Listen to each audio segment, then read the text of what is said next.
Good evening, ladies and gentlemen, and welcome to another edition of High School Football right here on Heart of Ohio Sports. Nate Mullins chilling in the press box with Zack Dillon.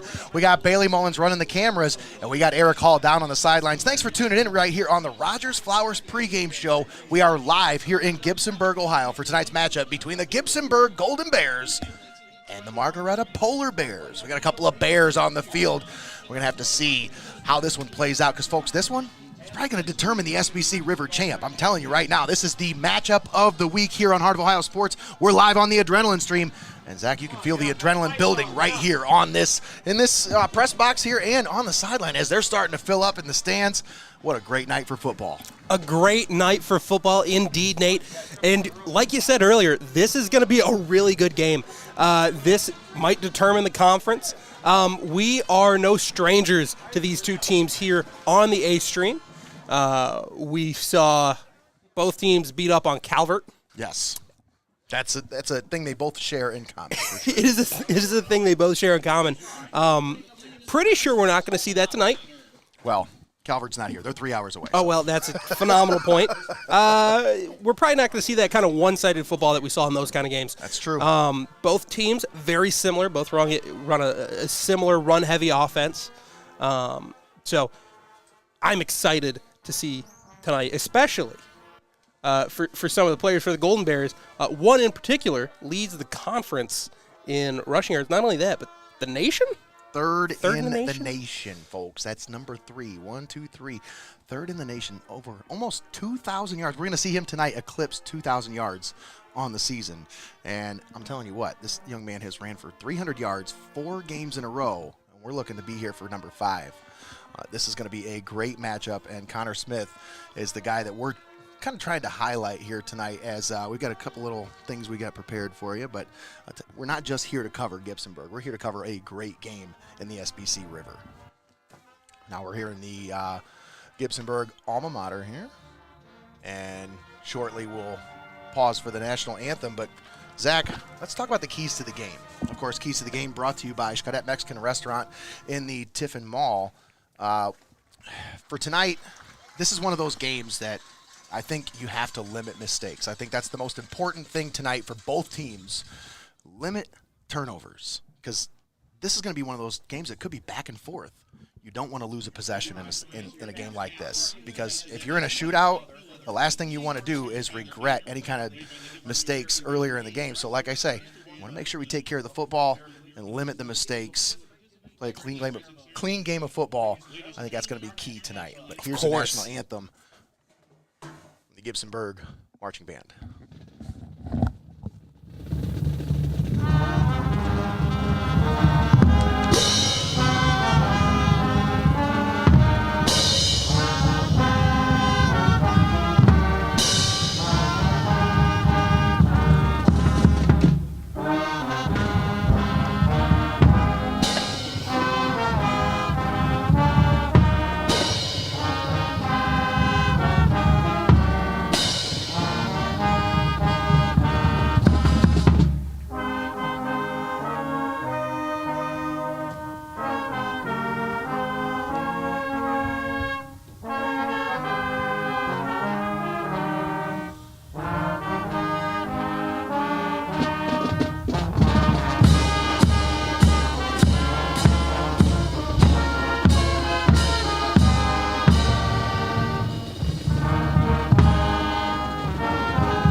It's a beautiful rendition of the national anthem led by the Gibsonburg Marching Band under the direction of Dane Korfman. Once again, we're live here in Gibsonburg, Ohio for tonight's SBC River rivalry matchup. And Zach, as we talked a little bit earlier, this one will determine most likely who's going to win the SBC River division. Now, Gibsonburg kind of controls their own destiny. They are 2-0 in the division. Margaretta stands at 2-1 in the division. So that's going to be tough for them. You know, Margaretta needs to win this, and they got to hope for a few other things to happen as well. But Gibsonburg, on the other hand, these Golden Bears, they control their destiny here. And, Zach, we've been here before. We've seen this team. We know what they're capable of. This is going to be a great game. And I'll tell you, if you're a Gibsonburg fan, you want it to be right here in front of you, right here on Gibsonburg Golden Bear Stadium on your home field. You couldn't have it any better. You couldn't have it any better. The home field advantage is going to be big here. You're going to want your people, your crowd behind you, especially in these knockdown, drag-out type of matchups. Well, once again, we are live here, the Rogers Flowers pregame show. Zach, let's go ahead and touch on those keys to the game. Once again, we talked about the, limiting mistakes. I think that's that's an obvious key to the game. But what do you think, if you dig a little bit deeper into this one, for the Golden Bears, what's one key that you think they need to be successful here today? Get Connor Smith the ball. There you go. They have not had a problem. Enough said. They have not had a problem with that this season, and also they have not done much losing this season. I think those two are very much in common. Yes. There's a reason he's one of the best running backs in the state. He has a dominance on the field like no other player that we've seen this year. Yeah. So it kind of their entire offense, their entire identity kind of revolves around him, and rightfully so. The young man is a state champion wrestler. He's almost approaching 2,000 yards on the season, 28 touchdowns. And according to Max Preps, he's the third leading rusher in the nation. So there's a reason why we say get the ball in his hands early and often. Now, if you're the Polar Bears, what's the key if you want to limit Connor Smith? What do you think the key is for them? Now, you're looking at a familiar offense if you're the Polar Bears. This is an offense that you run a version of. So what do you think the key is for the Polar Bears? Well, there are a couple things. First, you need to be really sound up the middle, your A gap, your B gap, and what comes with that is you need to be disciplined across the ball.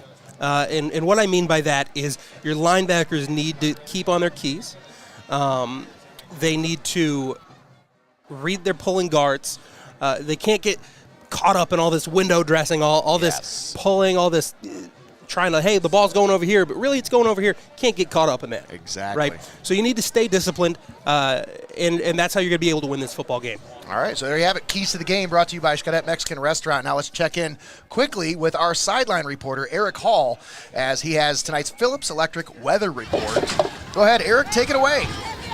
Hey, thanks, guys. We're going to have a brisk 50 degrees here at kickoff. We have a slight breeze, about 10 miles an hour, coming out of the north. I don't think it's going to affect the game, but it's going to affect how cold it is here. But it hasn't stopped these fans, so this is going to be a great game tonight. All right, thanks again, Eric. Appreciate your input tonight. Once again, that's your Phillips Electric weather report. We are just about ready for kickoff here at Gibsonburg Golden Bear Stadium. Thanks for tuning in here. We are live on Facebook, YouTube, Twitch, and also you can find us on heartofohiosports.com. Also search heartofohiosports.com for the X stream, where you can find Mohawk versus Seneca East tonight, as Dom Helmstetter and Greg Kinn, Tommy Hall, all on the call over there with Connor Roush. That should be a great game as well. I was going to say, that should be a pretty good game, too. A couple of great rivalry games here on the pulse of the Buckeye State, and we are underway as the Golden Bears kick off, and the Polar Bears kick off. Got a couple of Bears, got to get them straight here. Make sure I get my Bears straight. That one went out of bounds near the 23-yard line, and illegal infraction here. Put the ball about the 35-yard line to start out for Gibsonburg. Still having some problems with that on-field ref mic. Getting a little feedback through the stadium speakers. But, of course, that's going to be a kick out of bounds. So the Golden Bears, you'll see them first on offense here, led by young man Connor Smith. Of course, I'll tell you, Zach, this young man is impressive to watch. Last time we were here, he had 46 carries, 350 yards, and 6 touchdowns.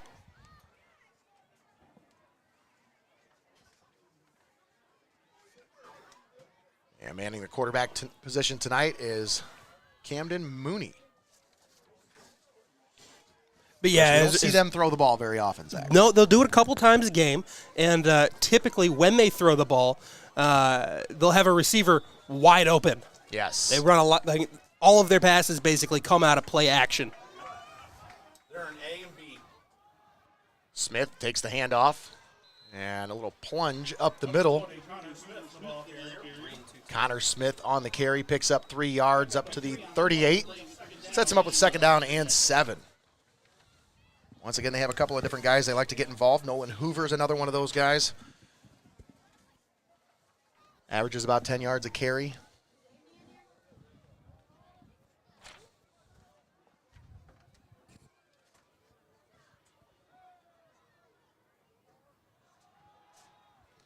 Another run. Smith up the middle. Gets it up to about the 41-yard line. Back-to-back 3-yard gains. Sets him up with a 3rd down and 4. Need to get past the 45 to convert here. Of course, there are many other games going on around the area.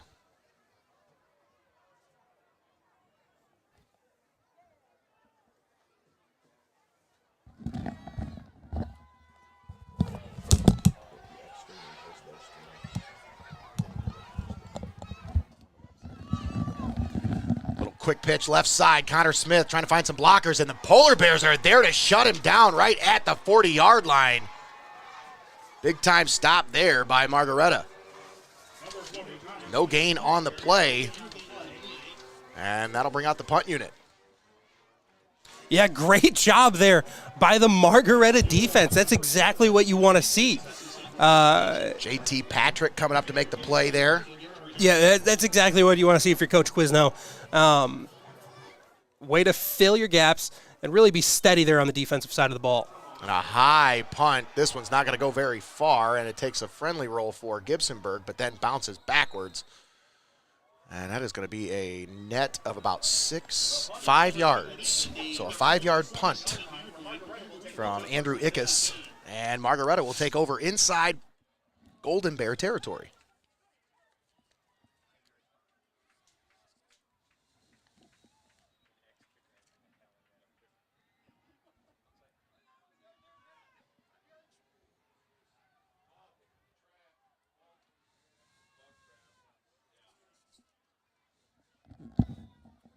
So you're going to see some similarities here between these two teams as they run a very similar offense, but a little different. Some wrinkles, I will say. You're going to see them out of the shotgun a little bit more. They sling it out right side, and it's complete up to the receiver. That's Gage Bodie on the catch, and he's got it up to about the 42-yard line. Short gain, give him about 4.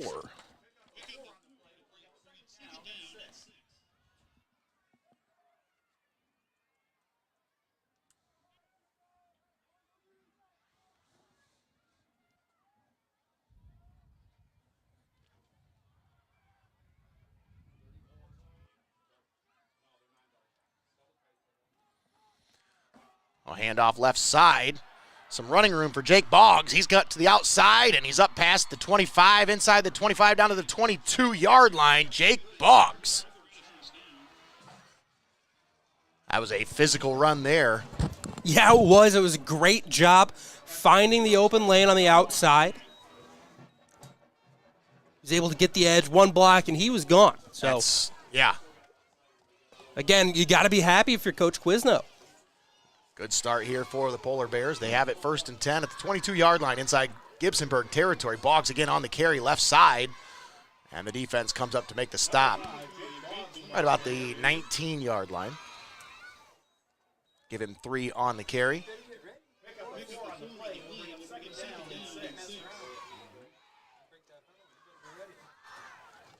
Second down and 6.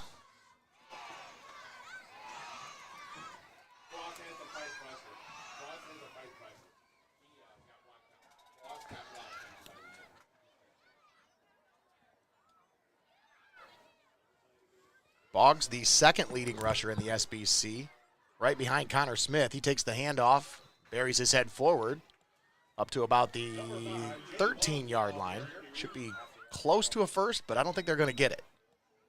Just shy of the first down marker.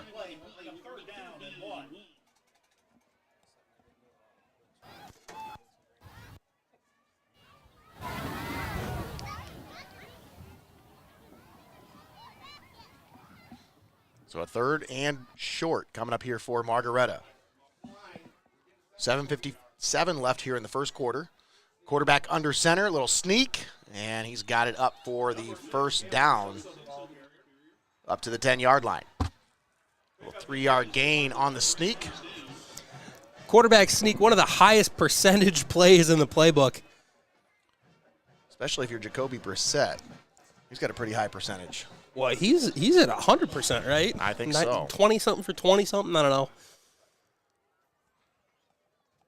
First, we mentioned Jake Boggs, second leading rusher in the SBC River, 120 carries, 743 yards, and 11 touchdowns.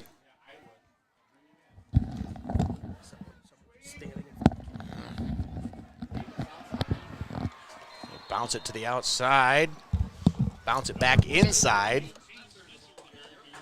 That's Kane Smetzer. And that's going to get him down inside the 2-yard line for a 1st and goal.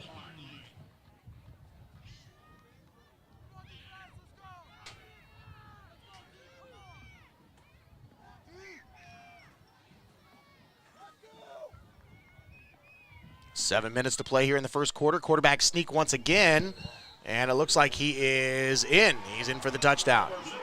1-yard quarterback plunge by Cameron Sosa. And the Polar Bears strike first, 6-0, 6:55 left to play here in the first quarter. And Margaretta wasted no time there. No, they did not. We see our little graphic there, courtesy of Greg Kinn. Yes.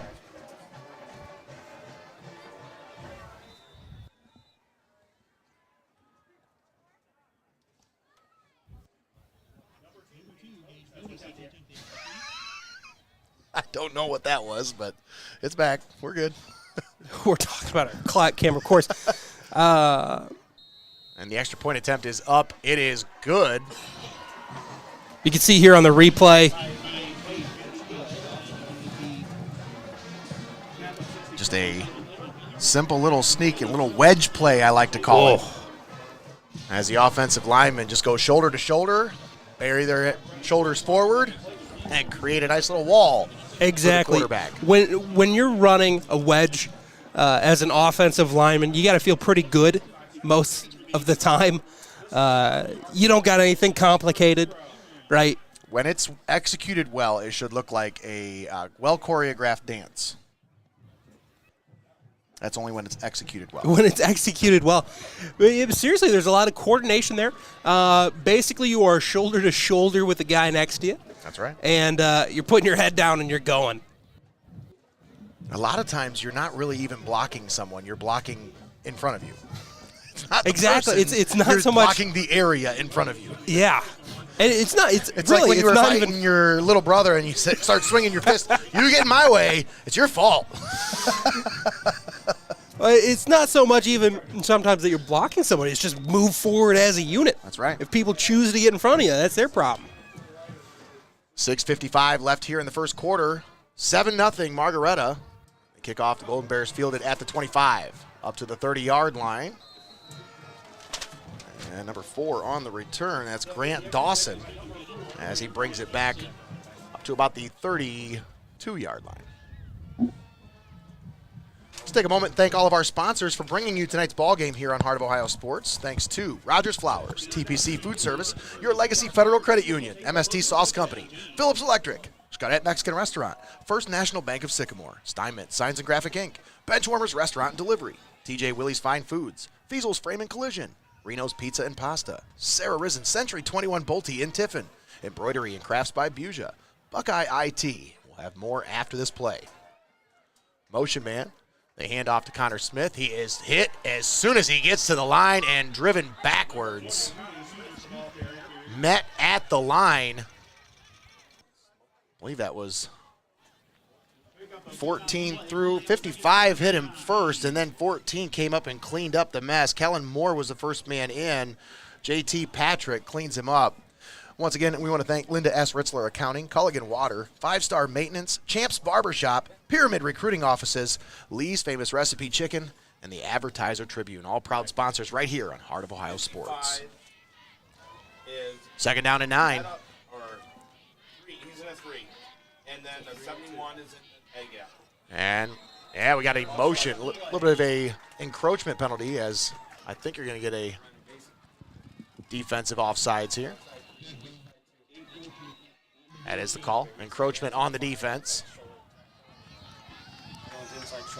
Right, see. Now, when is the encroachment called as opposed to just an offsides penalty? For offsides, they let the play continue. For encroachment, they stop the play. It's a dead ball penalty. Yeah, so offsides is when you cross the offensive line typically. Okay. Encroachment is when you it's in the neutral zone. Yes. There you go. Great explanation, Zach. Handoff once again, and this one off to the outside. Polar Bears all over this one. As number 10, Antonio Salazar on the carry. Took a hard hit from number 1. Right there. Yeah, what was that, Eric? He looked dazed when he got hit. Yeah, and Salazar is still down. He's going to have to be attended to as he took a hard hit at the end of that one.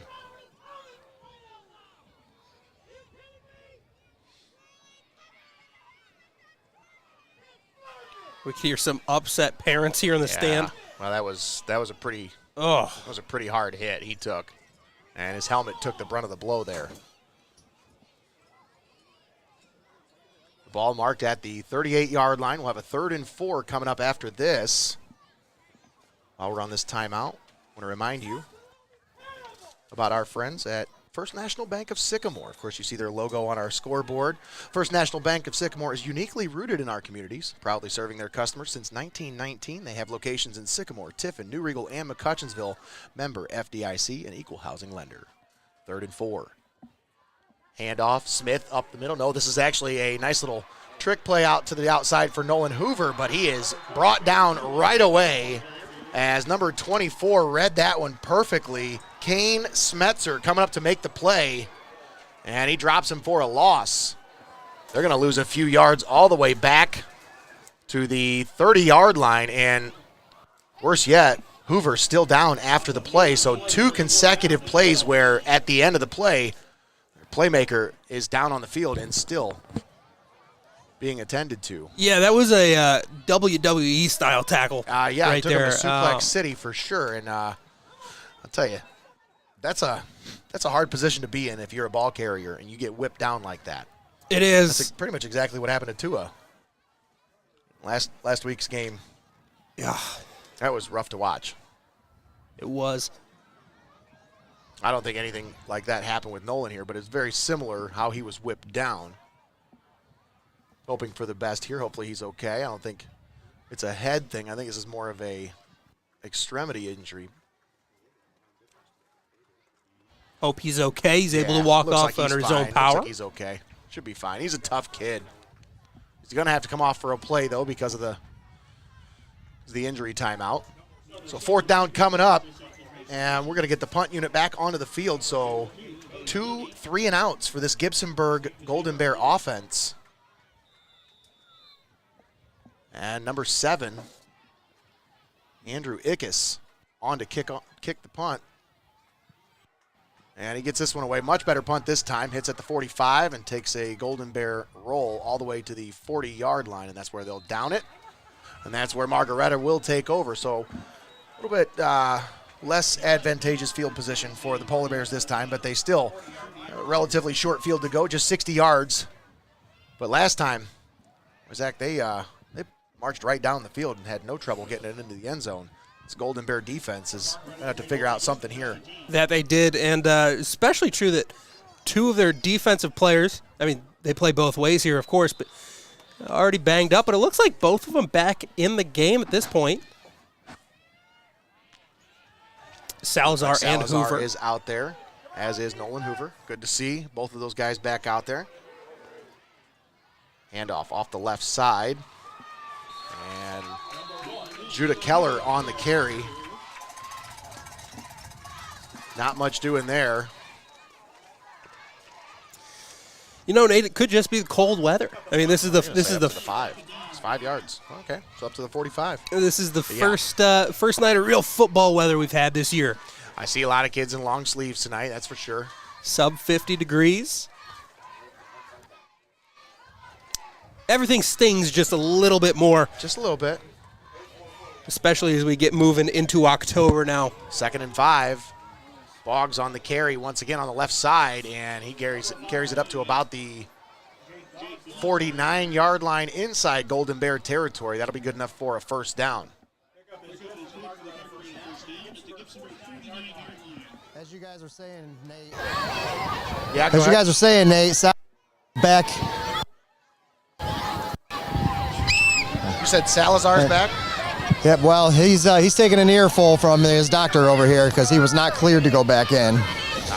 So, All right, well. so he's taking an earful, but he seems to be okay. All right. Well, hopefully everything's all right with that. Little pass play out to the right side. That's complete. And Polar Bears get it up to about the 40-yard line. Gage Bodie on the reception.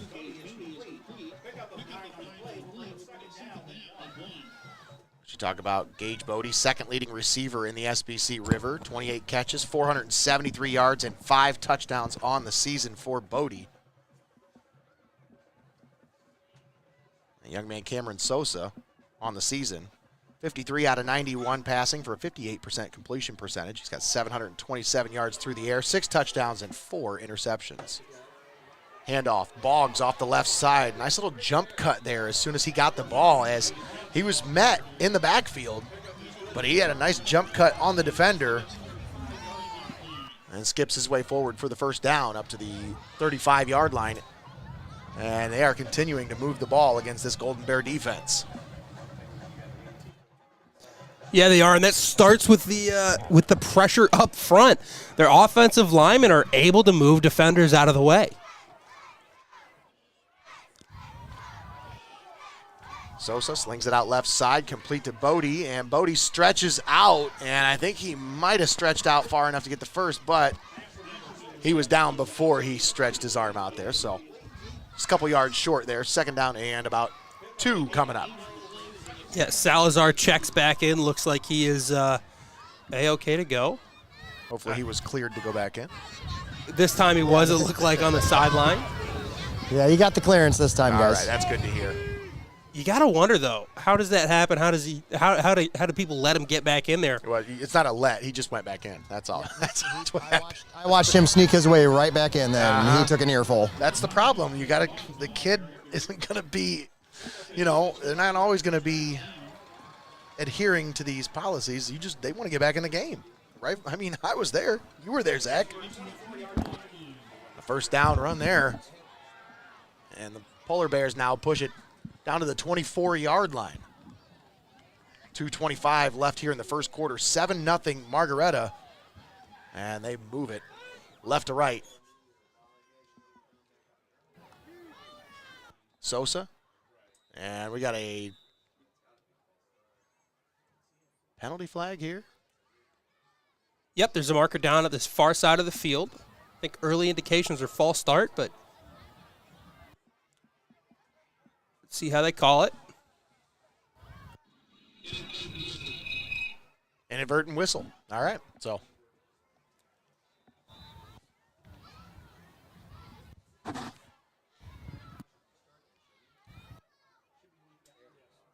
And they'll wind the clock again. 2 minutes and 10 seconds left here in the first. Sosa in the pistol. Little wing T look here. First time we've seen it from the Polar Bears, and I'll tell you, the Golden Bears know exactly how to defend that. They know that look. They know what to do there. Well defended there by the Golden Bears. No gain on the play. Second down coming up.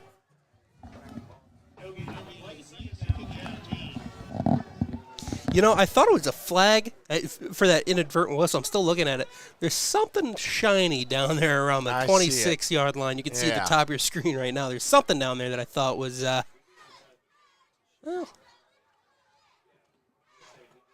that's what we need to send Eric Hall on. Yeah, get on that.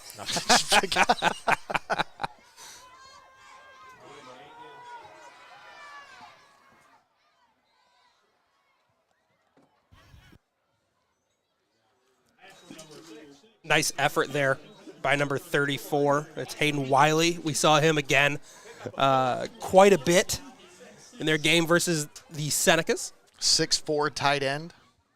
Weighing in at 203. The senior presents himself as a nice security blanket. Yeah, it was great effort bailing out your quarterback, going down to get the ball, really that should be placed right on the numbers, rack up some yards after catch. But Sosa's going to take it himself. Rolls to his left, and he's going to be close to the first down. If not, he should have enough for the first. Cameron Sosa.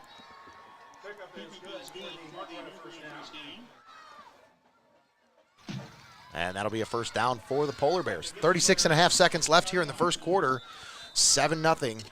Margaretta.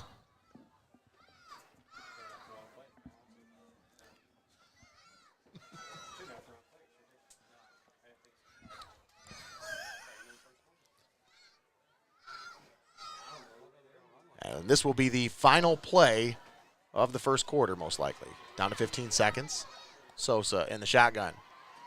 Handoff Boggs, and the defense is right there to make the stop after a short gain.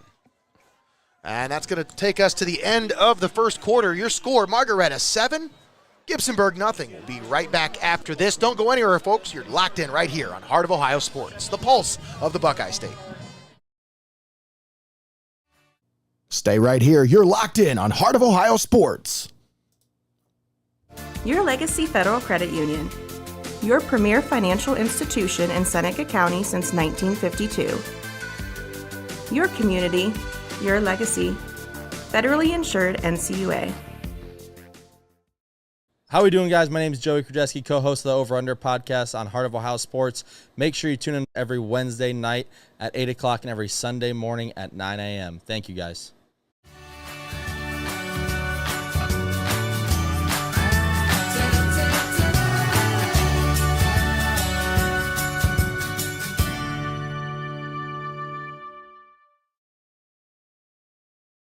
Be sure to give us a like, follow, and subscribe to Heart of Ohio Sports on Facebook, YouTube, Twitch, Instagram, and Twitter. All right, and we're back here at Golden Bear Stadium here in Gibsonburg, Ohio. Nate Mullins chilling with Zack Dillon up here in the press box. Eric Hall down on the sidelines. We got Bailey Mullins running the cameras. Thanks for tuning in here on Heart of Ohio Sports, the pulse of the Buckeye State. We're set to start the second quarter of action. Margaretta has the lead, and they have the ball, and they're inside the red zone at the 12-yard line, leading 7-0. yeah, on that last play, another banged-up Golden Bear, Bryson Stevens, seems to be holding his nose. Hope he's okay. Dripping out of there earlier. Yeah. It's one of those kind of games, Eric. Yeah, down, the medical drag staff out. is busy today. Yeah, it's a brawl down there. That comes from a couple things. Again, it's so cold out. It's two extremely physical teams, hard hitting. You're going to see these kind of injuries. Ball marked at the 10-yard line. First and 10, Sosa. Or 3rd and 7, sorry. Into the end zone. Sosa slings it out, and it's incomplete. He was looking for Bodie out there in the end zone. And that is going to bring up 4th down. 4th and about 7. And they're going to bring out the field goal unit here. Great coverage there from number 4, Grant Dawson, in lockstep with the receiver.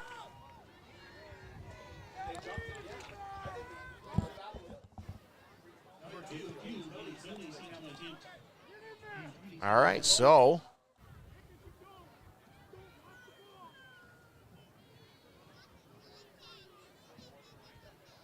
this will be a 26-yard field goal attempt from Gage Bodie. Snap is back, ball is down, the kick is up, and it is good. The Polar Bears tack on 3 points to make it a 2-score game. It is now 10-0. Margaretta. 11:15 left here in the second quarter.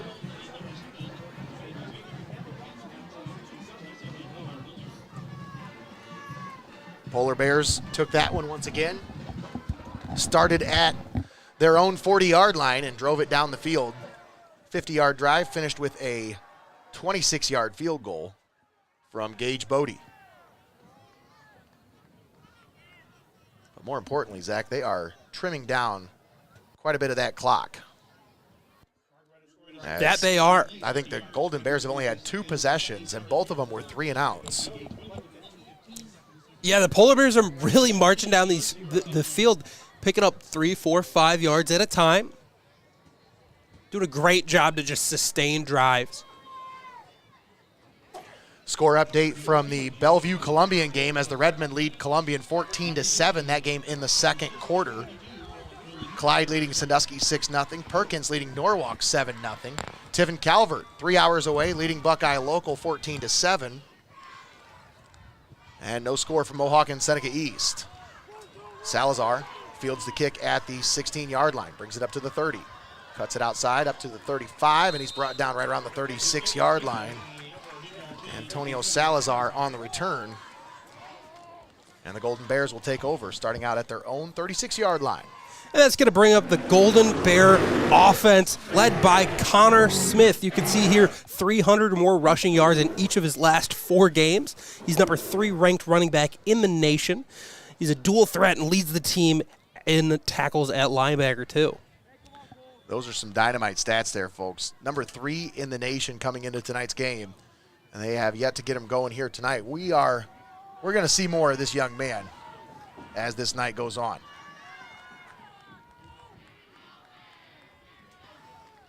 Handoff, once again, there's Connor Smith on the carry. No, actually, that was a nice little trick play as they tricked me on that one.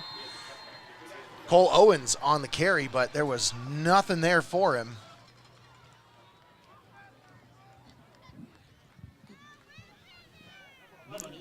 Yep, the quarterback just pulled that ball. That's kind of what you see. It's almost like a triple option.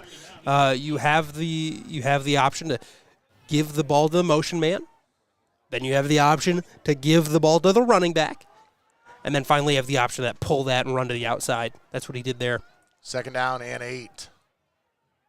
Fake it. Now Mooney's going to step to his right. He's going to take off and run with it. He's got some running room, splits a couple of defenders, and gets it up to about the 44-yard line. But, man, Zach, let me tell you, this Margaretta Polar Bear defense, they are so tenacious, man. They're getting after it tonight. That they are, and good job there as we're supposed to go here. Good job there by the quarterback, able to miss that huge hit that would have been given by Kane Smetzer. Yeah, Smetzer came flying in there. That he did. So 3rd and 2, they need to get it to the 46-yard line to convert their first down of the game. Camden Mooney, quarterback, calls out the play adjustment, now settles under center. Mooney hands it off. Smith up the middle, bounces off a defender, and he's got it forward for the first down. That's the first down of the ball game for the Golden Bears here. And it comes at the 9:31 mark here in the second quarter. Ball marked at the 47-yard line. And they had to work for that one, Zach. That was not just a gimme first down. This Polar Bear defense, they packed a lunch today.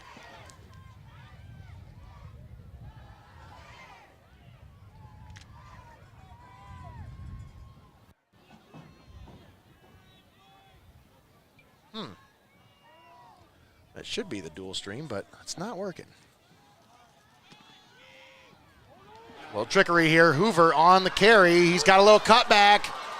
And he is down inside the 40, down to the 38-yard line. Nice carry there from Nolan Hoover as he's back into the ball game, and he's got a first down for the Golden Bears. And they've got it down inside Polar Bear territory, down to the 37-yard line.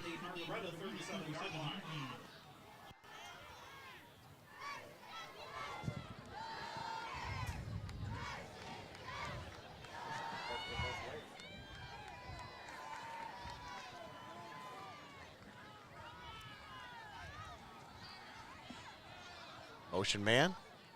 They're going to hand off to Smith. Smith trying to find some running room. Bounces a tackle. Stiff arm to the ground, and he is taken down by a face mask, which will lead to an extra 15 yards after the run. Yeah, let's take a look at it here. And, yeah, you can clearly see he's brought up there. Down by the face mask there. And that is of the personal foul variety, most likely. I don't think they have an inadvertent face mask anymore, do they? They do not. Got rid of that.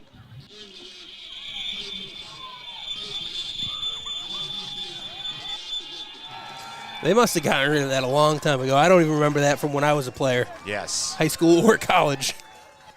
I think at the high school level, there's never really been an inadvertent. I think that they tried it at the pro level. It just didn't work. And they said, they're all 15s.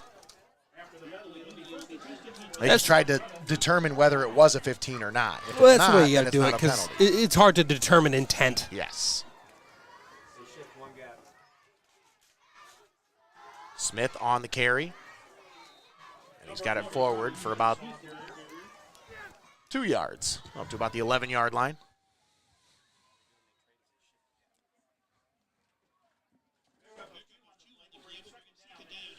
As we take a look around the area at the First National Bank of Sycamore scoreboard, you'll see Port Clinton leading Willard 28-7. That game in the first quarter still. Northwood leading Hopewell 7-6 in the first quarter. Handoff up the middle. Connor Smith on the carry, and he's got it down to the 5-yard line, close to the first down marker, but just short. Now this offense starting to find some running room here, Zach. They're starting to find the success that they're looking for. And it's not always going to come in big chunk plays. Sometimes it's just you gotta take what the defense gives you. That's exactly right. You have to really have faith in your own abilities. That's absolutely right. Handoff, Smith up the middle. Connor Smith down at the 1. I thought he was in there, Zach. That looked like he was in.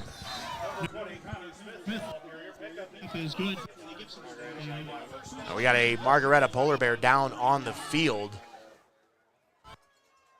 I believe that is number 5. Jake Boggs, the starting running back. So hopefully he's okay. Let's send it down to our sideline reporter, Eric Hall. As Eric, it's a little chilly down there, but you got that really nice looking quarter zip on, man. How's that treating you down there? I was trying to rock it as long as I could, and I'm telling you, it's really not bad. Fun, man. Yeah? So what's the atmosphere like down there? I mean, this drive, obviously they're finding some momentum here, but before this, they hadn't really seen a whole lot as far as the offensive side of the ball. The energy on that sideline, though, how is that right now?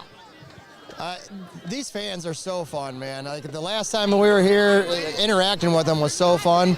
They remember us. They loved us here, and the players on the sidelines always bring the energy here. It's so fun coming here. Absolutely. What do you think about the unis, man? Oh, the unis are fire. You know these unis are fire. You and I, orange is my favorite color, so yeah, we share that. Yep. I wanted to rock our orange new Heart of Ohio sports shirts those are nifty too. Bailey's got his on. And he's freezing too. Handoff, Smith up the middle. Defense is right there to make the stop at the goal line. So you're going to have 3rd and goal coming up. Oh, it's 2nd and goal. They were quick to switch that, man. So I looked down at the yardstick right after the play. I'm thinking, he's going to change it. Nope, he was on it. 2nd down and goal. Ball at the 1-yard line. They split a man out left. That's Grant Dawson. Connor Smith in the backfield. Nolan Hoover. They bring a man in motion. That's number 11. Smith takes the handoff, and he is hit and met and dropped in the backfield once again. The captain, Jake Boggs, number 5, got in there early.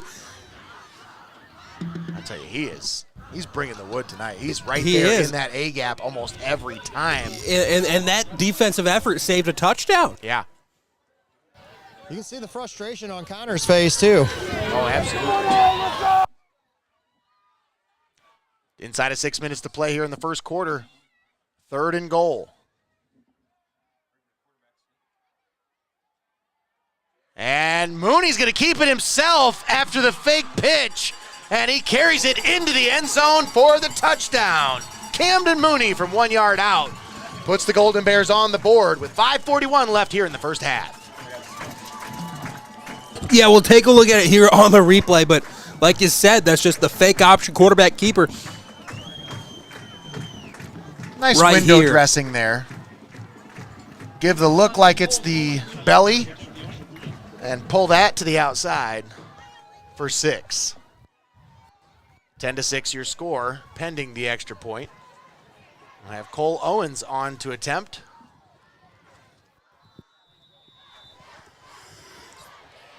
Camden Mooney, the holder. Snap is back, ball is down, the kick is up. And left foots this one straight through the uprights. 10-7 your score, 5:41 to play here in the first half, and this is going to be a ball game right here, Zach. Now that you got both teams got their offense rolling here, it feels like this is going to be one heck of a ball game. That's true.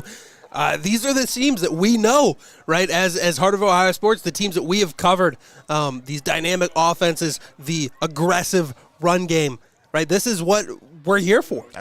This is, Zach, maybe early in the season, you might not be a big fan of the wing tee, but I will say this. As the weather gets colder, this is a very advantageous offense for this area. Wouldn't you agree? Well, again, I agree about the wing tee. I know we had the discussions on the way over here. It is an extremely effective offensive tool. It's hard to stop, especially at the high school level.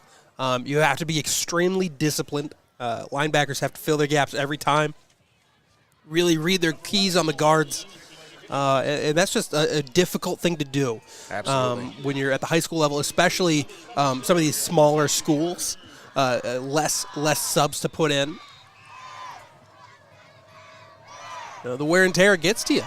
You're absolutely right. Kickoff will hit down at the 25. It'll roll out of bounds, so the Polar Bears will take over at their own 35-yard line. I think that's a wise move by Gibsonburg not to kick it deep, because their coverage units have given up a couple of touchdowns on the year, and that's not something you want to take any chances on, kicking it deep to the dangerous Gage Bodie. No, maybe your goal isn't to kick it out of bounds, but it definitely is to do these little squib kicks. Trying to find that pocket. Exactly, because you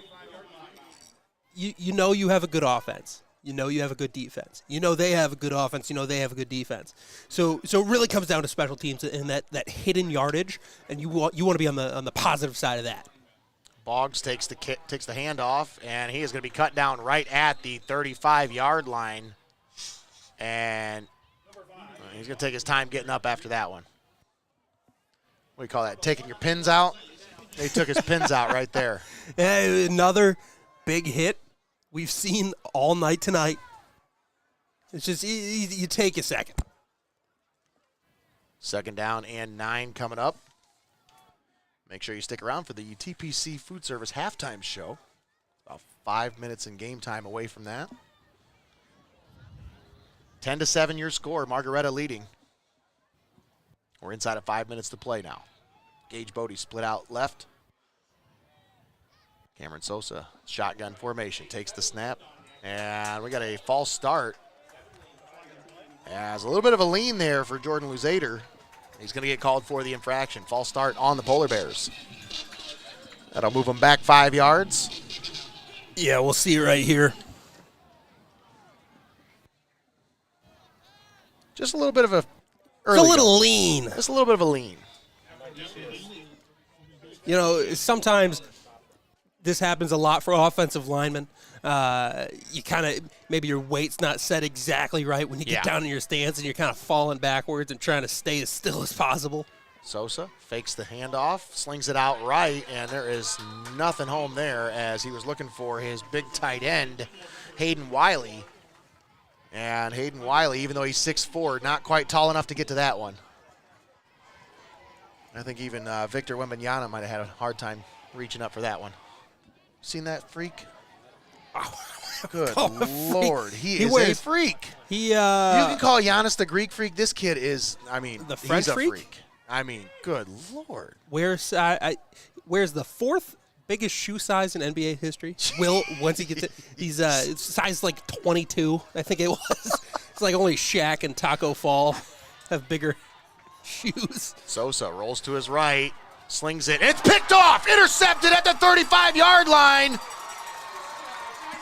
Antonio Salazar on the interception.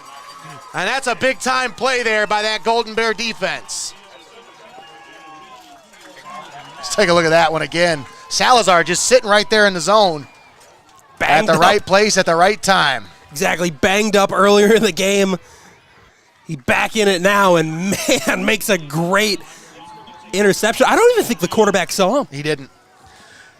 He didn't see him at all.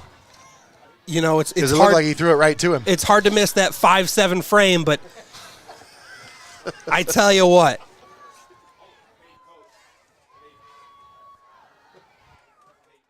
And the Golden Bears will take over inside Polar Bear territory at the 29-yard line. And hand off to the up back. Connor Smith on the carry. He's got it up near the 25-yard line. Mark him down actually at the 23, so that's good for about 5, maybe 6 yards.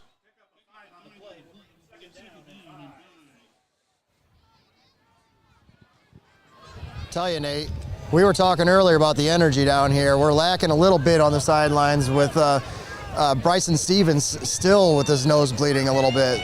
So they're having trouble getting that stopped, and he's my favorite to watch down here because he really gets these guys going. Well, there you have it. What do you mean by that, Eric? How does he get him going down there in the sideline? What's that? What do you mean by he gets him going? Oh, he's on the sidelines. He's getting all these guys on the sidelines going, making sure that they are bringing energy. And without him out there, there's not as much energy on the sidelines. Well, that's a astute observation there, Eric. Oh, he was fun to watch last time we were here, man. He's fun to watch down here. He brings a lot. Now here's your wing tee. That's exactly the traditional formation. Hoover on the carry.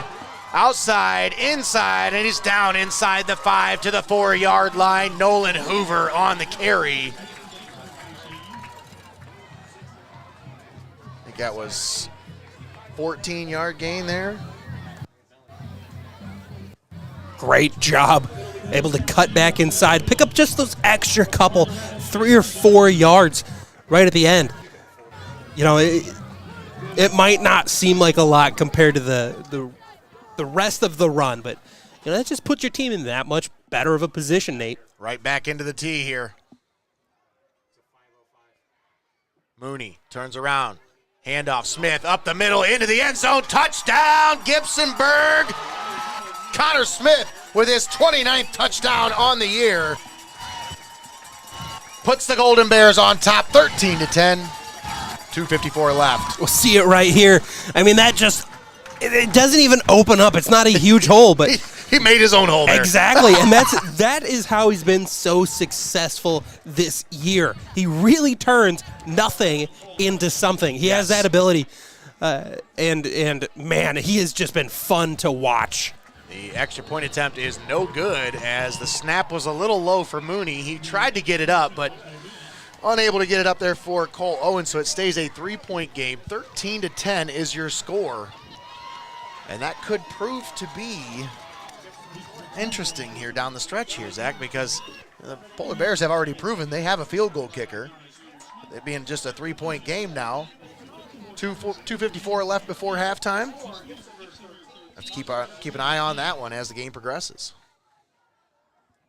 But once again, I'm going to give a shout out to one of our local sponsors. Talk about Your Legacy Federal Credit Union. They've been a part of this community for 70 years. They're a member-driven financial cooperative, and they're delighted to provide a personal touch to an often impersonal industry with a focus on respect and member satisfaction while caring for your financial needs. Stop in at Your Legacy, located at 25 Schaefer Park Drive in Tiffin. Your community, your legacy, federally insured NCUA.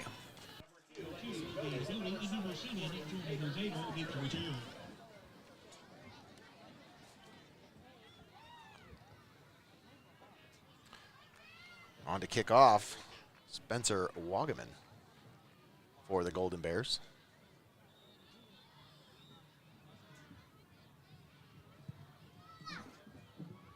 Bit of a squib kick here, fielded at the 20-yard line. And he'll be brought down right at the 25. Nice coverage on the play by the kicker, Spencer Wagaman. Kicks it off and goes down there and covers it. Man, that's how you help yourself out as a kicker. And that's actually the best starting field position of the game for this Golden Bears defense.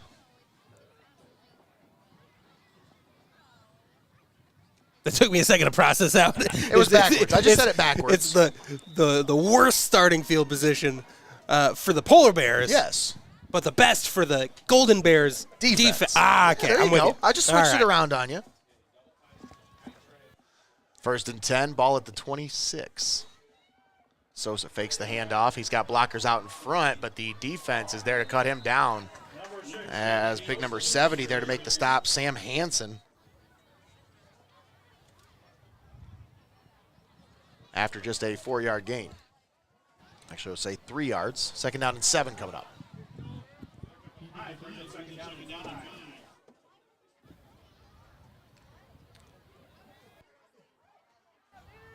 Shotgun formation. 2 receivers out far to the right. Sosa rolls to his right. Slings it out right. It's complete. He's got it up to his receiver. And Wiley has it up past the first down marker up to the 37-yard line. Nice little pitch and catch there between Sosa and Wiley. And that'll move the chains.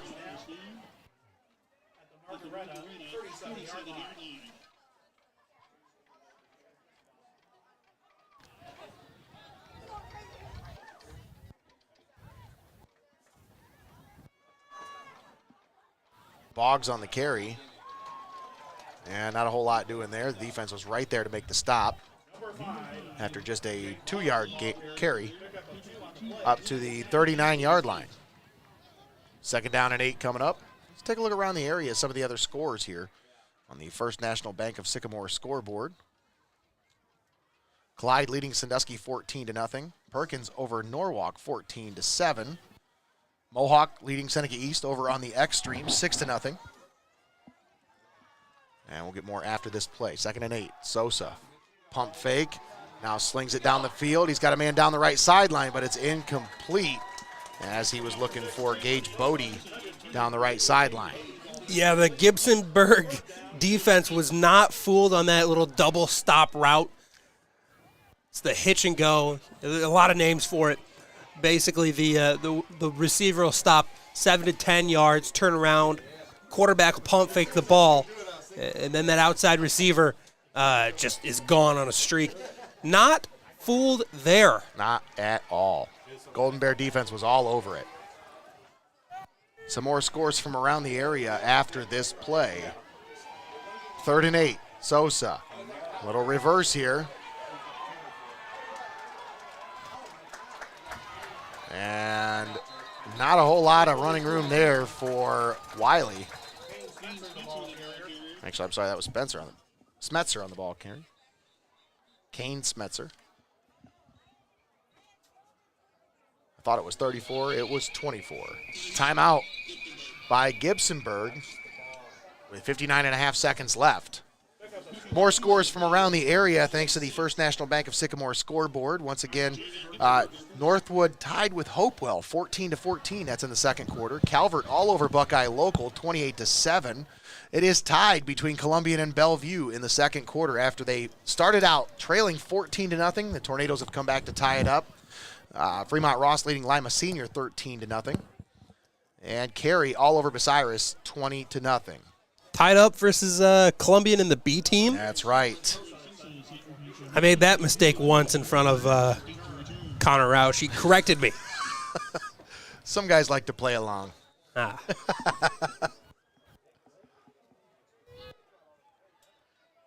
Punt unit onto the field now as the Polar Bears get the punt away. And it will die down right around the 35-yard line. Cameron Sosa on the punt.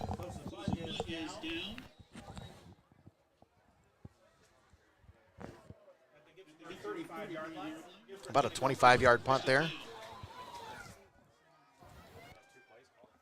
And the Golden Bears will take over. 50 seconds left here in the first half. Now, Zach, this is, as a running team, you don't have a whole lot of 2-minute offense, do you? Not typically. We'll see if we'll see what they do here. We'll see if they pull out some of their passing game off the play action stuff. You might see it. And they also might just be content going into halftime with the lead. Right back into the tee here. Oh, nice triple option there. Hoover gets to the outside, and he gets out of bounds right around the first down marker. Let's see where they mark him out. Just shy of the first down at the 44-yard line. So Nolan Hoover, after the little misdirection, deception play in the backfield. We got to take a look at that again. Big number 65 for Margaretta, Anthony Flowey. He thought he had right there. He thought he had the tackle for loss. Nope, just a run to the outside. I thought he had it too, to be honest with you. He did have somebody, but just not the right guy. He did tackle for loss. I'm sure that's just pretty not common. the ball carrier. Not the ball carrier.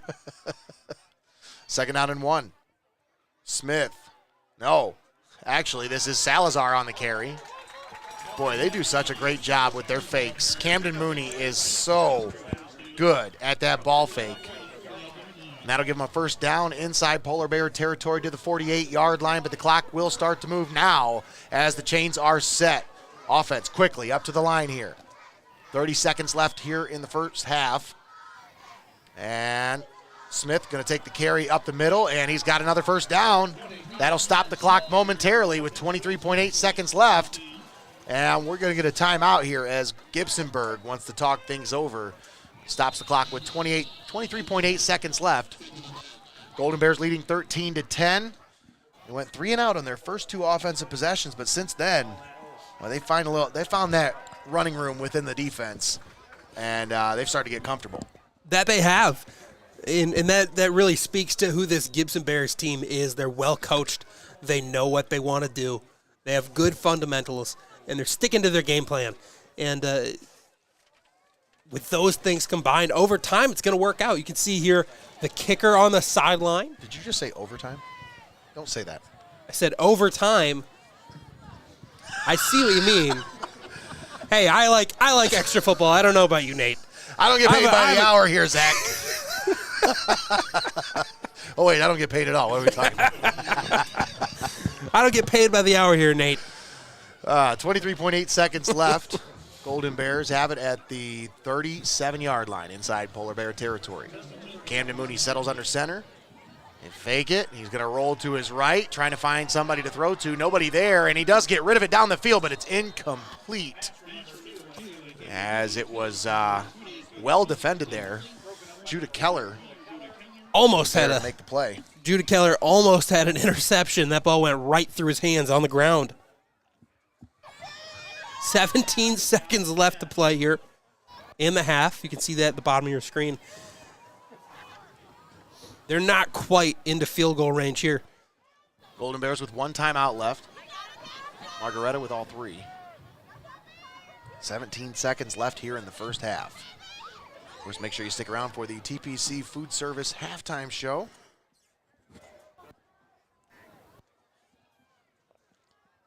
We'll bring you the marching band performance. Band in motion. Nolan Hoover, they fake it. Mooney slings it out left side, and that is incomplete as they were looking for number 23, Daniel Frost. Again, almost another interception there. Jordan Lazater couldn't quite bring it in, had to come back across his body to try to make that play. We're starting to see it when a running team tries to throw the ball. But really, they don't have any other option, you'd think, here with 12 seconds left to play. And Tornadoes now with 21 unanswered points. They lead at halftime 21-14 over Bellevue. That's a big-time game for the Tornadoes as they need that win to stay atop the SBC Lake. Boy, they got away with a little bit of early motion there. As Connor Smith carries it up to about the 33-yard line.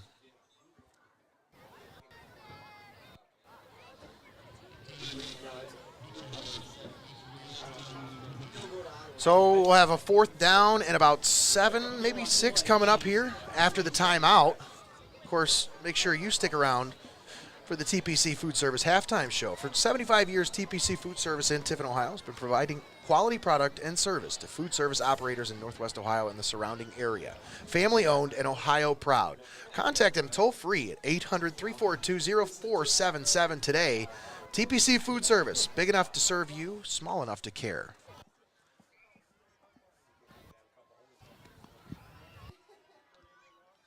Zach, did you catch the Coach's Corner this past week? I did not. I was not there. I had a couple of great interviews this week. Ed Phillips was on from the Seneca East Football Tigers. And then Judd Lutz, we had him on. Talked a little bit. Always love talking with Coach Lutz. Oh, absolutely. It was really cool having two coaches on the show, on the same show. That was actually a really cool dynamic, getting able to, in between the coaches, the banter between them, and get to talk and listen to them talk about. And where else do you find that kind of content? Exactly. Nowhere besides else. Heart of Ohio Sports. Mooney looking to pass, slings it down the field. He's looking for Hoover, and it's batted away. Incomplete. And that is the end of the first half. Your score, Gibsonburg 13, Margaretta 10. Don't go anywhere. We'll be right back with the TPC Food Service halftime show right after this. You're locked in right here on Heart of Ohio Sports. Like, follow, and subscribe to Heart of Ohio Sports on Facebook, YouTube, Twitch, Instagram, and Twitter.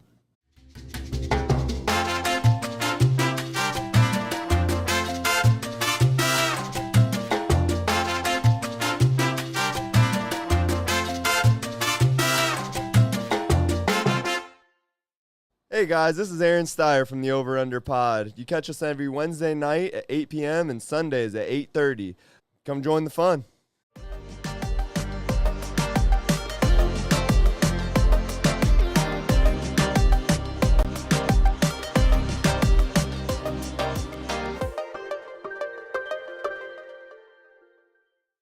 Greg Kin here, and you're locked in to high school football right here on Heart of Ohio Sports, the pulse of the Buckeye State. All right, and we're back here at Gibsonburg Golden Bears Stadium. Nate Mullins and Zack Dillon on the call here. Golden Bears Stadium, we're at halftime. 13-10 is your score. Gibsonburg leading Margaretta.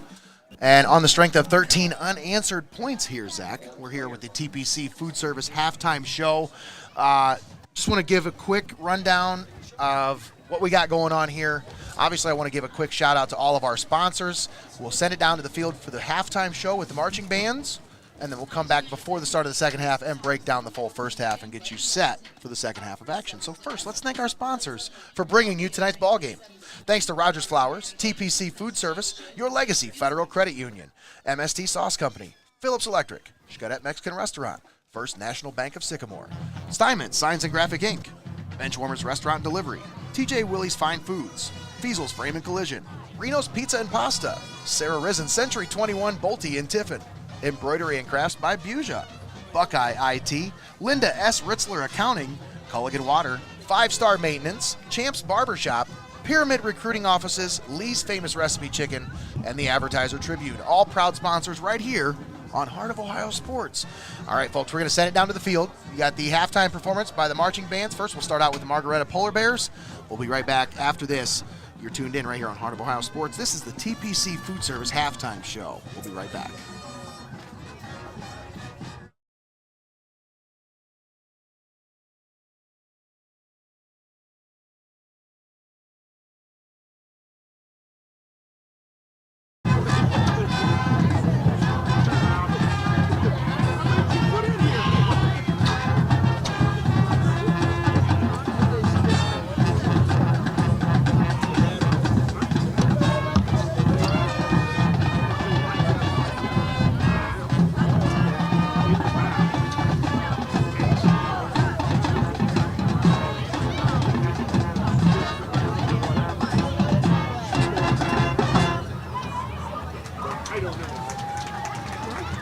From Led Zeppelin 4 comes this hit that is one of the band's most instantly recognizable songs. Featuring the Margaretta Bear Company dance team, here is Black Dog.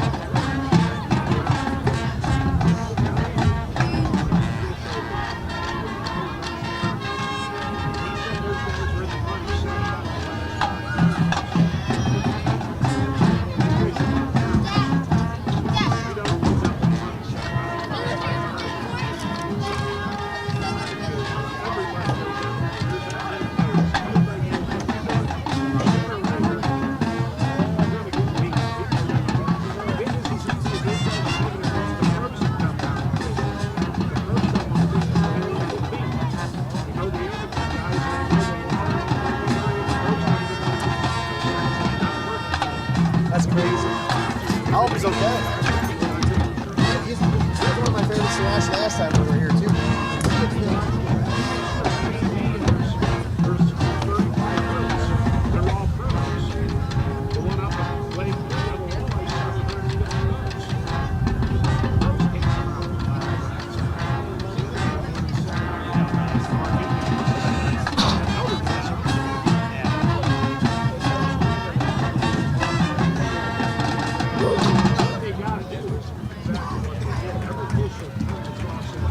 Our tribute to Zeppelin concludes with a 1975 hit that the band considers to be one of their greatest musical achievements.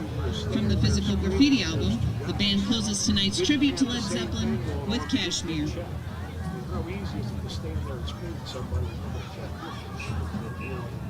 I can promise you they're not the first people to come.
what I want. You have people like, oh, the cops are going to go.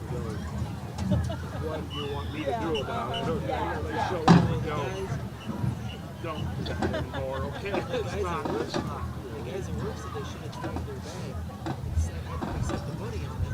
And then that's also, they can come back and bite us if you set us up for the fraud.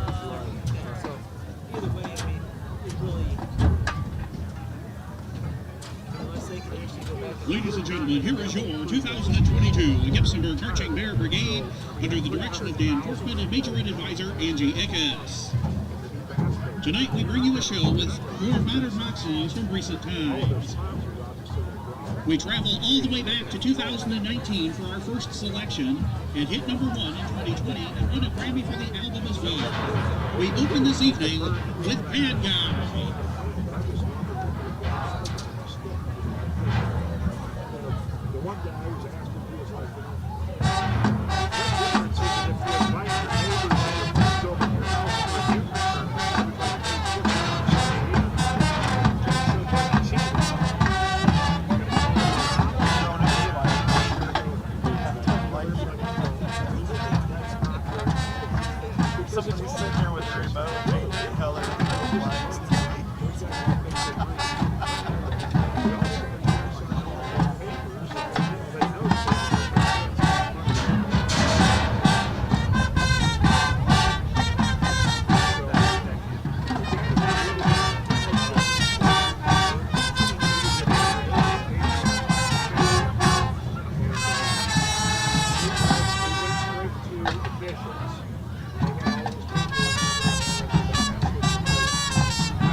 Macklemore released this #1 hip-hop single in 2011, and it topped the charts in 2013 after a performance on Saturday Night Live. Chant along with us in Can't Hold Us.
We feature our auxiliaries in our last song this evening. This was released in 2003, then re-released in 2004, where it hit number 10 in the U.S. It came back again and has spent the last 6 years on the charts in the UK, setting a longevity record. We close this evening with Mr. Brightside.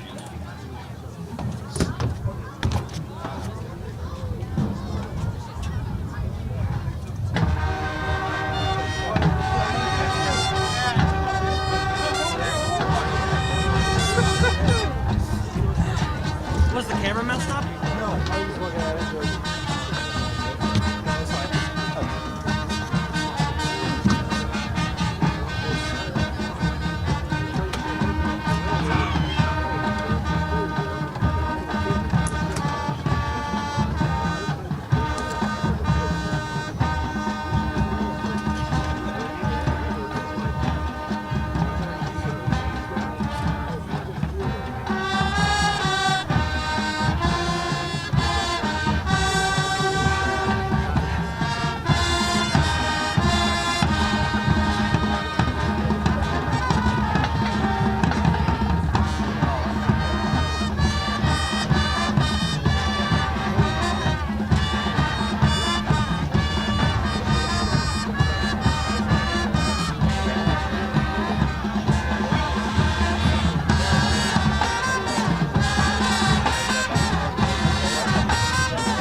Should have brought this up here.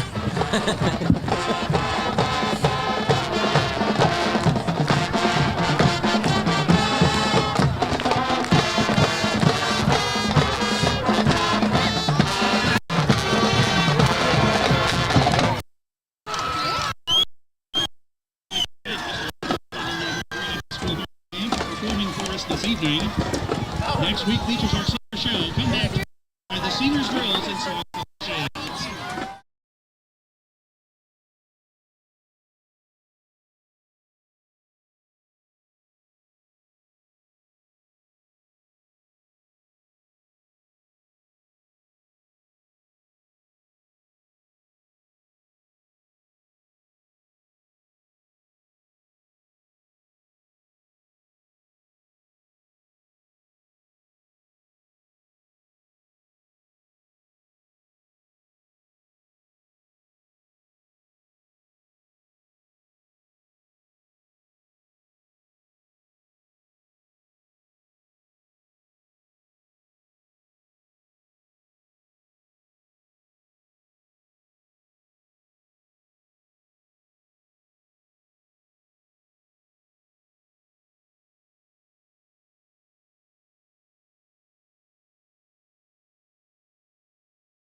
here we go.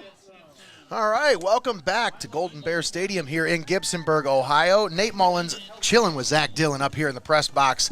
We got Eric Hall down on the sidelines, and, of course, Bailey Mullins manning the cameras. You are tuned in right here on the TPC Food Service halftime show. We're just about ready to start the second half. About 3 minutes to go until we get things started here. But, Zach, that was an exciting first half of football right there. It was an exciting first half of football. Really physical was my takeaway. It seemed like there are a lot of hard hits. Yes. A lot of banged up players on both sides. And so, man, this has just been an absolute grudge match between the two teams here. It really has. And this is one of those games where Newt Rockney would be proud. Let me just say that right now. This is old school football at its best. Ground and pound. And I'll tell you, when I watch these kind of games, Zach, I know you like to watch air raid, air it out, get that ball in the air. But there's just something to be said about asserting your will against another team. And they let the offensive linemen absolutely eat here in Gibsonburg. Yes, they do. As a former offensive lineman myself, man, it can be really, really fun when things are going your way. It feels like you can just do whatever you want. And Gibsonburg has kind of found their identity a little later in that second quarter. So let's see if they can come out here earlier in the third and try to do this more of the same. Yes, they just got to keep it rolling, keep that momentum going that they had established there in the second quarter. Let's take a real quick time here and thank our sponsors before we get started here in the second half. Thanks to Rogers Flowers, TPC Food Service, Your Legacy Federal Credit Union, MST Sauce Company, Phillips Electric, Xcaret Mexican Restaurant, First National Bank of Sycamore, Steinmetz Signs and Graphic Inc., Benchwarmers Restaurant and Delivery, TJ Willie's Fine Foods, Fiesel's Frame and Collision, Reno's Pizza and Pasta, Sarah Risen Century 21 Bolte in Tiffin, Embroidery and Crafts by Buja, Buckeye IT, Linda S. Ritzler Accounting, Culligan Water, 5-Star Maintenance, Champs Barbershop, Pyramid Recruiting Offices, Lee's Famous Recipe Chicken, and the Advertiser Tribune. All proud sponsors right here on Heart of Ohio Sports, the pulse of the Buckeye State. We are just about ready to start the second half. Gibsonburg tees it up, and they will kick it off to start out here in the second half. Jordan Luzader back deep to return for Margaretta. But they have not really kicked it deep as far as the Golden Bears. We've seen a lot of squib kicks. Yes. And that's exactly what you get here again. Fielded at the 25-yard line. And he'll be brought down right around the 34-yard line as Judah Keller on the return. And the Polar Bears take over at their own 34-yard line, trailing by 3, 13-10 your score, as we start the second half here at Golden Bear Stadium here in Gibsonburg, Ohio. Thanks for tuning in here on Heart of Ohio Sports. Once again, Nate Mullins and Zack Dillon up here in the press box, Eric Hall on the sidelines, and Bailey Mullins manning the cameras here tonight. Of course, if you're looking for the Mohawk Seneca East game, you can find that on the X stream. Just search Heart of Ohio Sports X stream on YouTube, or go to heartofohiosports.com. Out to the outside, Judah Keller trying to find some running room, and the Golden Bears defense is all over him. He's able to pick up a couple, give him 3 on the carry. But that's about it. 2nd and 7 coming up. Of course, we checked the scores before we went to halftime from around the area. We'll check those again here after this next play. 2nd down and 7. A lot of good games going on in the area right now. Fake the handoff. And that is Judah Keller again, I believe, on the carry. Indeed, just a 1, maybe 2-yard gain up to the 40-yard line. We'll bring up 3rd down and 5. Looking around the area at some of the scores, we told you Tiffin Columbian leads Bellevue 21-14. That's in the third quarter. That's 21 unanswered points for the Tornadoes. Clyde leading Sandusky 24-0. Perkins on top of Norwalk 14-7 at halftime. And Seneca East leading Mohawk 8-6. That's also at half. Judah Keller rolls to his right, slings it out. It's complete. He's got it to his man. That's Gage Bodie, who's got it inside Golden Bear territory down to the 48-yard line. And you're seeing a little bit of a switch here at the quarterback position as Judah Keller took the last, 4 snaps there for the Polar Bears at quarterback. Cameron Sosa, usually the guy at quarterback. At least that's who was there in the first half. Yeah, that was a great route there. He had the out route. Found the soft spot in the defense to pick up the first down. Keller, handoff, Boggs off the left side, trying to find a little running room. He's got some, and he's got it up near the first down marker. They'll mark him down right around the 39-yard line. Nice first down carry there from Jake Boggs. Yeah, Boggs was able to follow behind that pulling guard. Kellen Moore cleared out the way. Yeah. Yeah, he cleared a lot of space for him there. Let me tell you, that is those are one of the plays as a guard when you see that you get to pull and absolutely obliterate a defensive end that's completely unaware. Clueless. Your eyes light up. Your ears perk up when you get that play call coming to the huddle. 1st and 10, ball at the 38-yard line. Keller. A little bit of a miscommunication there, as I don't think he was intending on keeping it, but he went to pitch it. There was nobody there, and he just said, all right, I'm going to keep it. I'll do it myself. Yeah, that's exactly right. Sometimes you got to do that at the quarterback position. 2nd and 8 coming up after the 2-yard gain.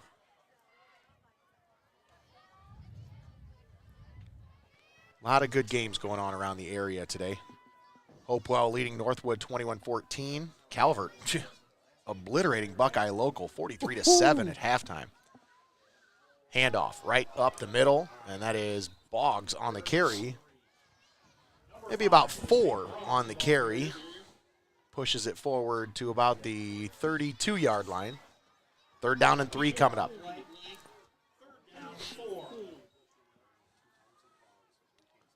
They need to get it inside the 28 to pick up the first down here.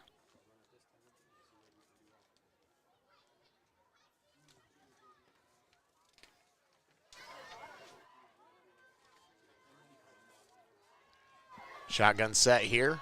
That's a false start. Yeah, that was about 3 guys on the offense. A little bit of a early start there. Yeah, we'll see it again here on the replay.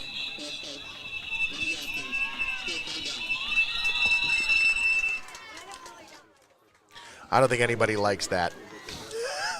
No, the referee's mic.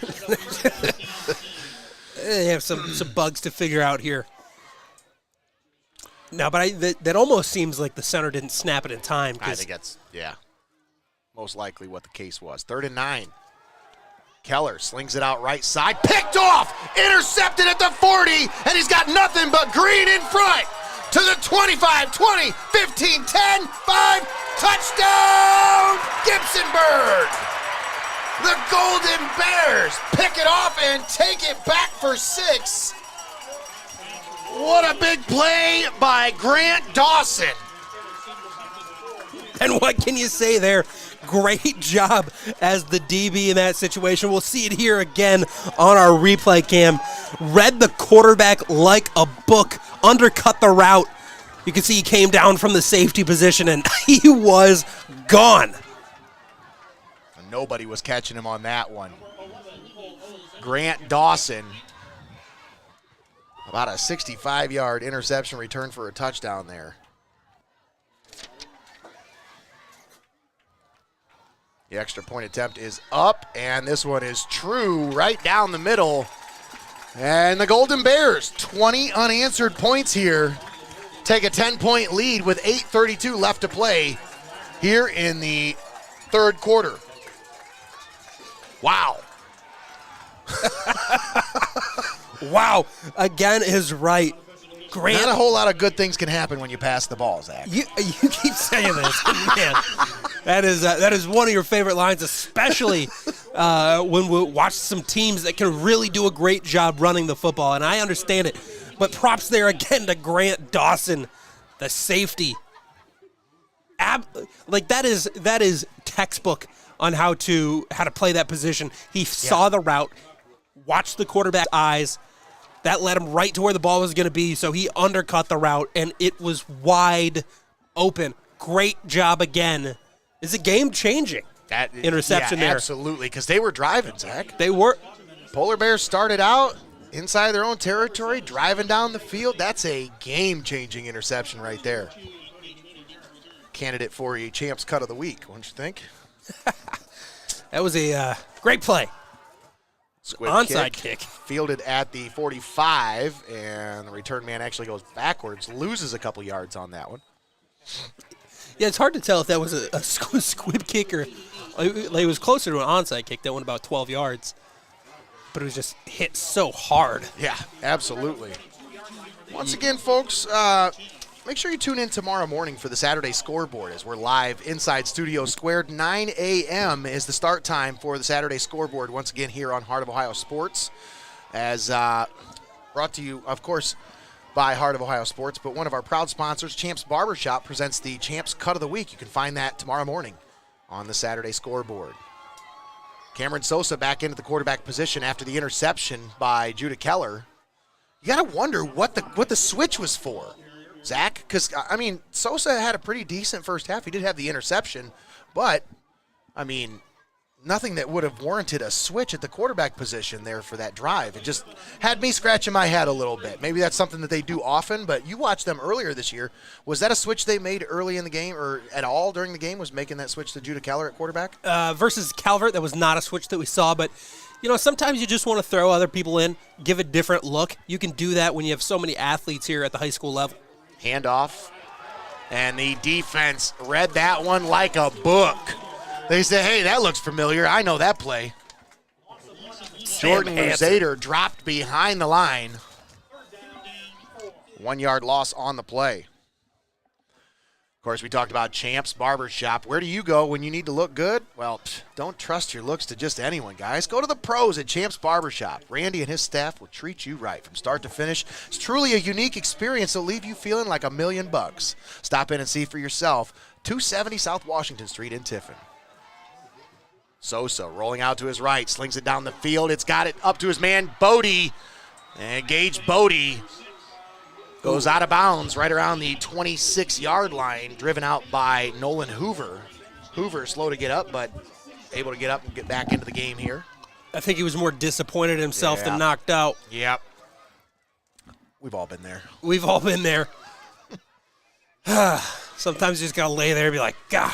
Because he probably had the opportunity to undercut the route like we saw Dawson do a few moments before. That one hung up there for a minute. 7:10 left to play here in the third quarter. 20-10, Gibsonburg leading Margaretta. Cameron Sosa in the shotgun formation. Takes the snap. A little bit of a motion here. As they hand it off, I believe that is Smetzer on the carry. Kane Smetzer. Good for about 6 yards up to the 21-yard line. We've seen Smetzer get it done on the defensive side of the ball here today, too. A couple big hits, tackle for loss. They need to get it down to the 17 to convert this first. Here on 2nd and 5. Shotgun formation. Handoff, left side, that's Boggs. Trying to find the outside. He's got the edge, and he's got the first down. Inside the 15, down around the 12-yard line. Jake Boggs on the carry, the second leading rusher in the SBC River. Great job there by Boggs. That little hesitation that you saw, that was enough to get the defender to stop, get him off balance, and that's how he was able to get around to the edge.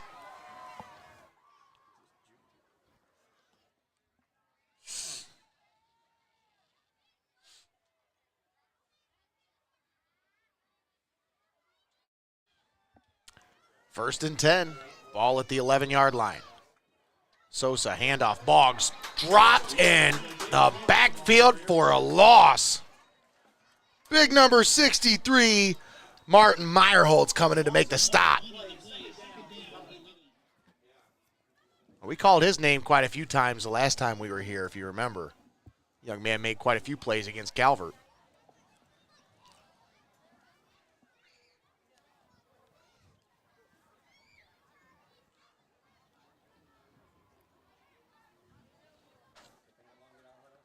.5 minutes and 37 seconds left here in the third. Sosa, Handoff. Boggs tries to find the cutback lane, and it's not there.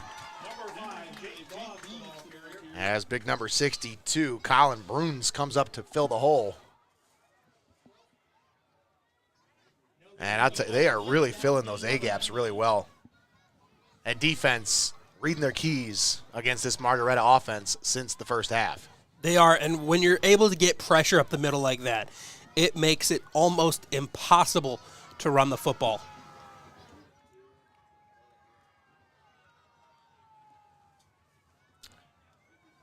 I love the enthusiasm, but my scoreboard camera does not like the fans stomping. Oh, Gage Bodie pulls it down in the end zone for the touchdown on 3rd and 11 from the 12-yard line. What a beautiful pass there from Cam Sosa. It looks like Dawson, the safety, had the interception touchdown return. He looks like he's banged up on the play, but let's see that one more time here on the replay. Little pump fake, finds him in the corner of the end zone for the touchdown. And Gage Bodie adds on to the Margaretta score. It's now 20-16. 4:47 left to play here in the third quarter.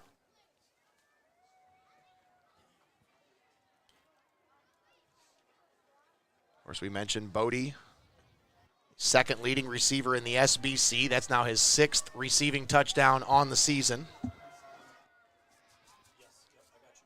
And that is a game changer too. Not only you steal the momentum back, now we're kind of waiting to see if Dawson's okay. He's still there. Check in with our sideline reporter, Eric Hall. Eric, you know, this is an interesting game here. This is a lot of back and forth, but Gibsonburg had 20 straight points. Now Margaretta goes down the field, puts some points on the board here. Now, you know a little bit about momentum here. Gibsonburg, what's the energy like right now on the sidelines? Are they down about that, or are they just ready for that next play? As you can hear, they're not down about any of this. Yeah. They are bringing it, and they have not stopped all night. I think that crowd, or I think that cheer you just heard was because Dawson, I think, is okay back behind me. But no, they are not. They have not stopped, and I don't think they plan on it. Sosa pitches it into the end zone for the 2-point conversion. It is good. And that makes your score 20-18. 4:47 left to play here in the third quarter. We'll see Eric Hall featured on the replay cam. But that little 2-point conversion reminded me of one of those like old-time Tim Tebow at Florida, little jump pass. Little jump pass. Yeah, I like it. Just a 2-point ball game now. And Zach, that interception return for a touchdown, man, that's really proving to be the play of the game so far here for Gibsonburg because, man, this Margaretta offense seems to have started to figure things out a little bit here. Well, I don't want to call that the play of the game just yet. I mean, if Gibsonburg... I'm saying to this point.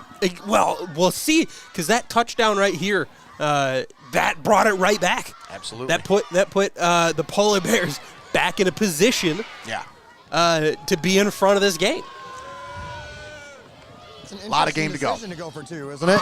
It is, but at the same time, I mean, maybe they had something in mind there, you know? It worked out. I'm not exactly sure what the advantage of the 2 versus the 1 there is, but well, see, I mean, 2 points are typically 2 points are worth more than just 1 point. That's typically the advantage of getting 2 points. Dynamite drop in. We're not a math stream. We hammer that home every week, but I was told there'd be no math. All right. Well, my thought process was kind of if you don't get the 2-point, then you're down by 4 rather than a field goal. Salazar fields the kickoff at the 20-yard line. Cuts it back to the 25, trying to find some blocking. And he is shut down right at the 25-yard line. He ran about 30 yards to pick up about 5. Eric, I think you were cut off. What were you saying down there? I was just saying that if they don't get the 2-point conversion, then they're down by 4 rather than being down by a field goal. That's exactly my thought process as well, Eric, because I'd much rather just take the safe play there, take the 1 point, keep it a 3-point game, and don't take the risk. But maybe they just didn't trust their kicking game. But it paid off. Now a field goal will win it. That's absolutely right. Handoff, Connor Smith up the middle. Not a lot of running room for Connor Smith here tonight, Zach, as I'll tell you, he's going to have to get something going here if he wants to have a 5th straight 300-yard rushing game, because they have bottled him up for the most part all night. Yeah, and that's one thing that Margaretta has been able to do that a lot of teams, every team so far that Gibsonburg has faced has not been able to. They can really not eliminate the run game, obviously, but really control it in a way that no team has versus Gibsonburg yet. Now, do you think that's because they practice against a similar offense every week? Maybe that's why they have success against this? It could be. Typically, right, you're running scout teams, yes. so you're practicing it's really hard against to scout this different offenses. Smith on the perimeter finds some running room and buries his shoulder as he drives out of bounds and picks up the first down. So maybe it's not so much the players are used to playing this, but the coaches know how to scheme against it, because you're saying, all right, well, here's what stops us. Yep. Here's what we can do to stop them. That's a good point. Excellent point. 1st and 10, Gibsonburg. They have it at the 35-yard line. 3:46 left to play here in the third quarter. 20-18 is your score. Golden Bears on top. Let's take a look around the area at our First National Bank of Sycamore scoreboard after this play. Handoff up the middle. Connor Smith on the carry, and he's up to about the 39-yard line. Score update from the Columbian Bellevue game. The Redmen take the lead 22-21 in the third quarter. Clyde leading Sandusky 24-0. Perkins on top of Norwalk 21-7. Let's see, if you over on the X stream, you can find the Seneca East Mohawk game as the Tigers leading the Warriors 8-6. Carey all over Bucyrus 48-0, and Lakota leading Fremont St. Joe 13-0 at halftime. 2nd down and 6. Ball at the 39-yard line. Mooney under center, turns around, handoff. Smith bounces off a tackle. He's got some running room, and he's going to be drugged down from behind. He stays on his feet. He's still on his feet. What a run by Connor Smith. Wow. And a lot of that comes from that wrestling background. He has his center of gravity. He knows where he's at. He's able to keep his feet and really get some hard running, as you'll see right here. Up the middle, looked like he almost had the edge, dragged down by number 2, but not before he picked up a couple extra yards there. He just would not be denied. Once again, this is a great time to bring up this graphic. 300 more rushing yards in each of his last 4 games. 3rd-ranked running back in the nation if you're looking at yards. Man, he is exciting to watch. Once again, Smith on the carry, bounces off a tackler, and he's got another first down. He's inside the 20, down to the 16-yard line is where they'll mark him down.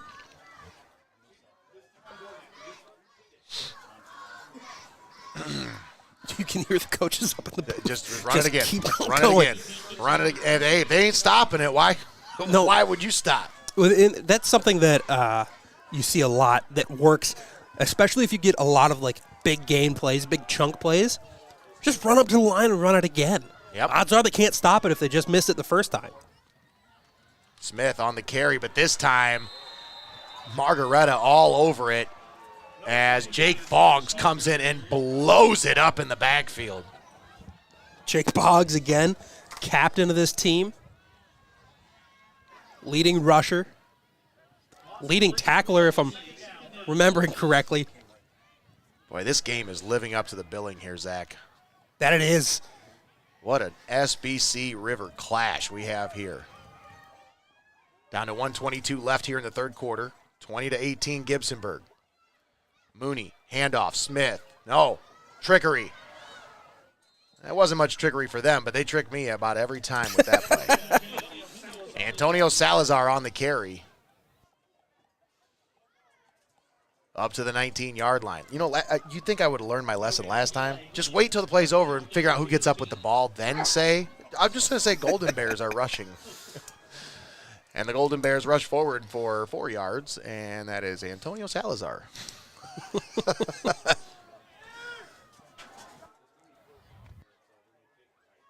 Third down and 13. Ball at the 19-yard line. Mooney under center. Hoover, the man in motion. Handoff, Smith. Connor Smith carries it forward, and he is cut down right at the line of scrimmage. Big number 65 coming in to make the stop. That's Anthony Flewelling. 69, I think, was on the stop. 6'4". Seth Stanley was the one who first got there, and man. Jeez. Boy, Flewelling standing there at 6'4", 300 pounds. It's a big defensive line, isn't it? It really is. And then you got Seth Stanley, 6'3", 248. And that is the end of the third quarter. We'll come back with a fourth down for the Golden Bears at the Polar Bear 19-yard line. Don't go anywhere. We'll be right back with the fourth quarter of action live from Gibsonburg Golden Bear Stadium. You're tuned in here on Heart of Ohio Sports. Stay right here. You're locked in on Heart of Ohio Sports. Small business owners need somebody that can open the door to financing. And at First National Bank of Sycamore, we love opening the door for financing opportunities. How are we doing, guys? My name is Joey Krajewski, co-host of the Over Under podcast on Heart of Ohio Sports. Make sure you tune in every Wednesday night at 8 o'clock and every Sunday morning at 9 a.m. Thank you, guys. Catch up on all the scores from the night before on the Saturday Scoreboard Show, live every Saturday at 9 a.m. on Heart of Ohio Sports. Hey, this is Nate Mullins here. You're watching high school football on Heart of Ohio Sports, the pulse of the Buckeye State. All right, and we're back here at Golden Bears Stadium. Nate Mullins, Zack Dillon up here in the press box, and the Golden Bears lining up for a field goal. This one is going to be short. No good. Wide left on the attempt from Cole Owens. Just a bit short and to the left. And the Golden Bears will take over. Will take over at their own 19-yard line, trailing by 2. But, Zach, the last 2 times they've had possession, of course, the first time here in the second half, they were unsuccessful, turned it over with a pick 6, but they were moving the ball. Just a little unsuccessful. Yeah, they got about 20, 30 yards on that drive. This last time, drove it right down the field, punched it in, and then they got the 2-point conversion. So, this Golden Bears defense called to task once again here with a 2-point lead in the fourth quarter.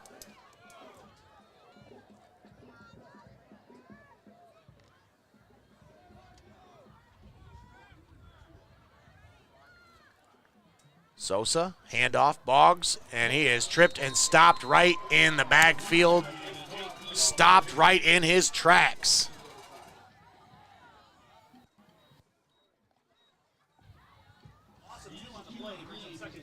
I believe that was Colin Bruns in on the stop.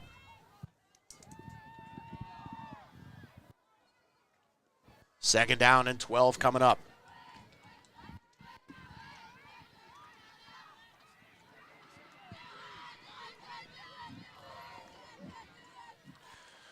Another score update from Columbia and Bellevue as the Tornadoes back on top, 27-22. That game now in the fourth quarter of action. Cameron Sosa is stood up and dropped in the backfield. First man in there, Antonio Salazar. And in to clean him up, big number 62, Colin Bruns. Also in there was Martin Meyerholtz and a whole pack of Bears. Yeah, Meyerholtz was really a name that stood out last time we were here in Gibsonburg. Yeah, big time. Yeah, if it wouldn't have been for 350 yards and 6 touchdowns, he probably would have had the player of the game. You know, only 360. Only. 10:35 left here in the ball game. Sosa rolls to his right, 3rd and 14. He's dropped in the backfield, sacked. Big number 70, Sam Hansen, in to make the sack in the backfield.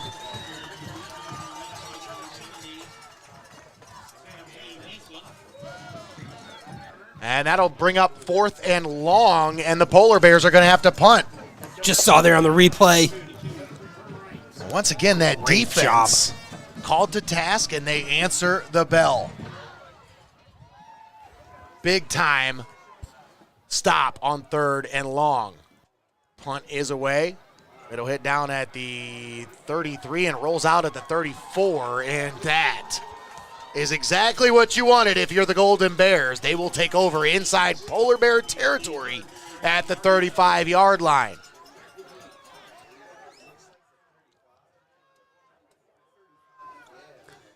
Yeah, you need to be able to put a drive together here. Great field position.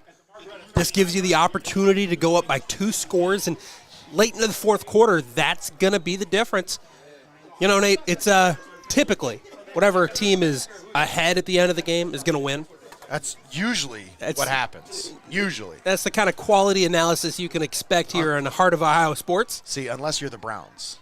Even when the game's over, there's still a chance you may lose. Well, you've already lost if you're a Browns fan. So, Eric, you've seen this before. Dwayne Rudd whipping off his helmet. You don't remember that? The game was over, but they had still lost. Smith on the handoff, up the middle, into the open, 10-5, touchdown, Gibsonburg. Connor Smith from 35 yards out puts the Golden Bears on top by 8, 26-18. Let's watch this one again. Great job there by Connor Smith. One jump cut, and he's gone. That's excellent vision. That's what you want in a running back. He can see the hole. He can see the adjustment he needs to make. And now they're up by 2 scores. Yes. Big time. And this extra point is no good, so it stays an 8-point ball game, Zach. That's a very... I stand corrected. Interesting development. Just an 8-point ball game with 9:45 left here in the 4th quarter. Now a 2-point conversion doesn't seem so silly. Uh-huh. Yeah, what was that, Eric? Yeah, now we see why they went for 2. Exactly. Now you know why he went for 2. Well, see, Eric, you can predict that the other team is going to miss a field goal. What are you seeing right now on the sidelines? How is this Gibsonburg team feeling? Oh, they are feeling it now. They're starting to get even more energy. Connor is really starting to feel it now. He is really starting to turn up the energy. I think he heard us talking about, hey, he's going to need to turn up the energy if he's going to get to that 300-yard mark for the 5th game in a row. He sure has turned it on. 9:45 left in this one. The Golden Bears on top by 8. And what a ball game we've got here for you on Heart of Ohio Sports. Another score update from the Columbian Bellevue game. The Redmen take the lead once again. It is 28-27 in the 4th quarter. Talk about an exciting ball game there.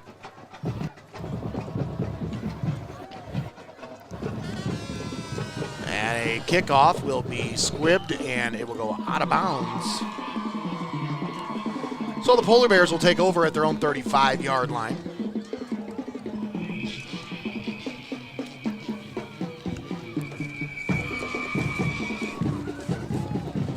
Zach, have I told you about our friends at Phillips Electric?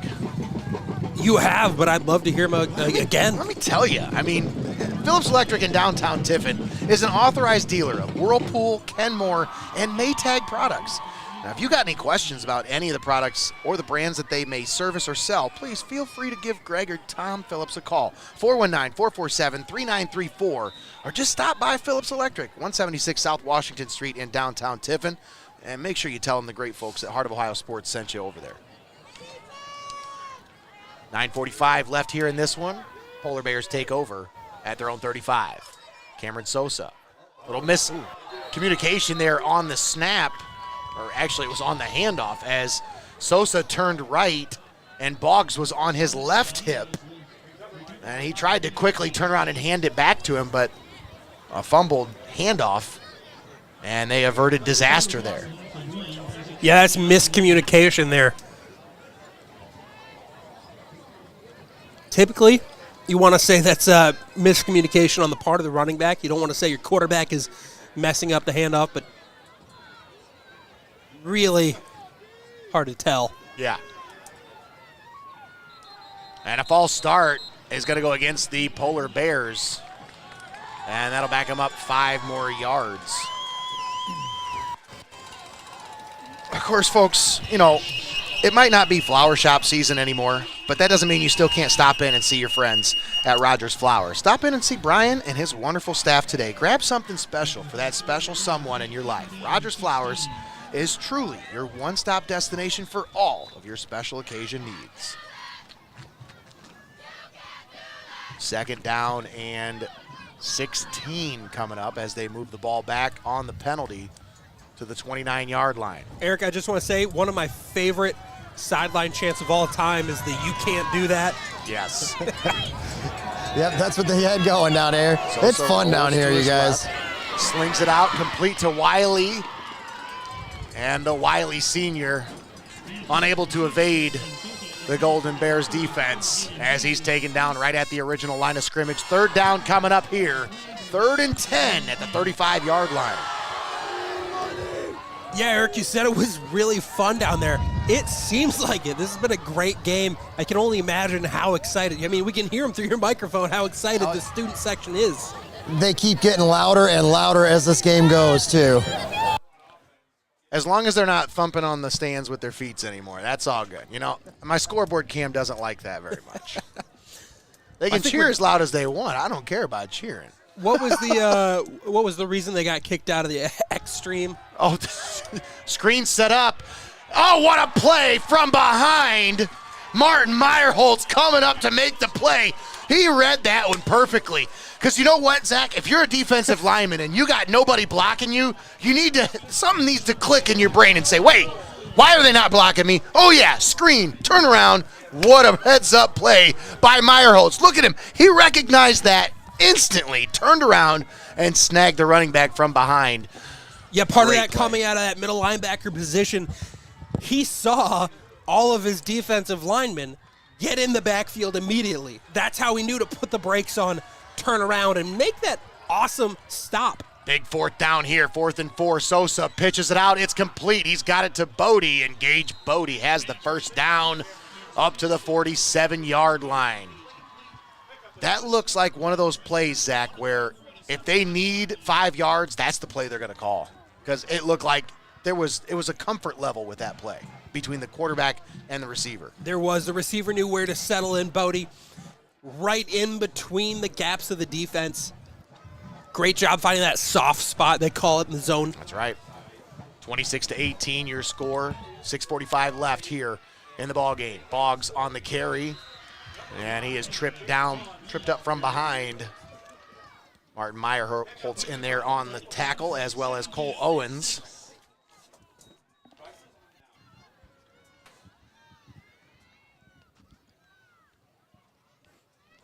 Another reminder, make sure you tune in tomorrow morning right here on Heart of Ohio Sports, as we'll have the Saturday scoreboard live inside Studio Squared in downtown Tiffin. Got another score update from that Columbia and Bellevue game right after this. Misdirection, and the Golden Bears are not falling for it at all. Gobbled up in the backfield. Jordan Luzader. Sam Hansen, man. He met Sam Hansen, and that was not a very polite introduction by Sam Hansen. Not a polite introduction, but he is making himself known. Yes. He's making his presence felt here on the defensive side of the ball. He may as well set up a cot in the backfield. He's been back there so much. 3rd and 10. Sosa rolls to his right, looking, slings it out. It is complete. He's got his man Bodie to the 30 and down inside the 25-yard line. Gage Bodie on 3rd and long.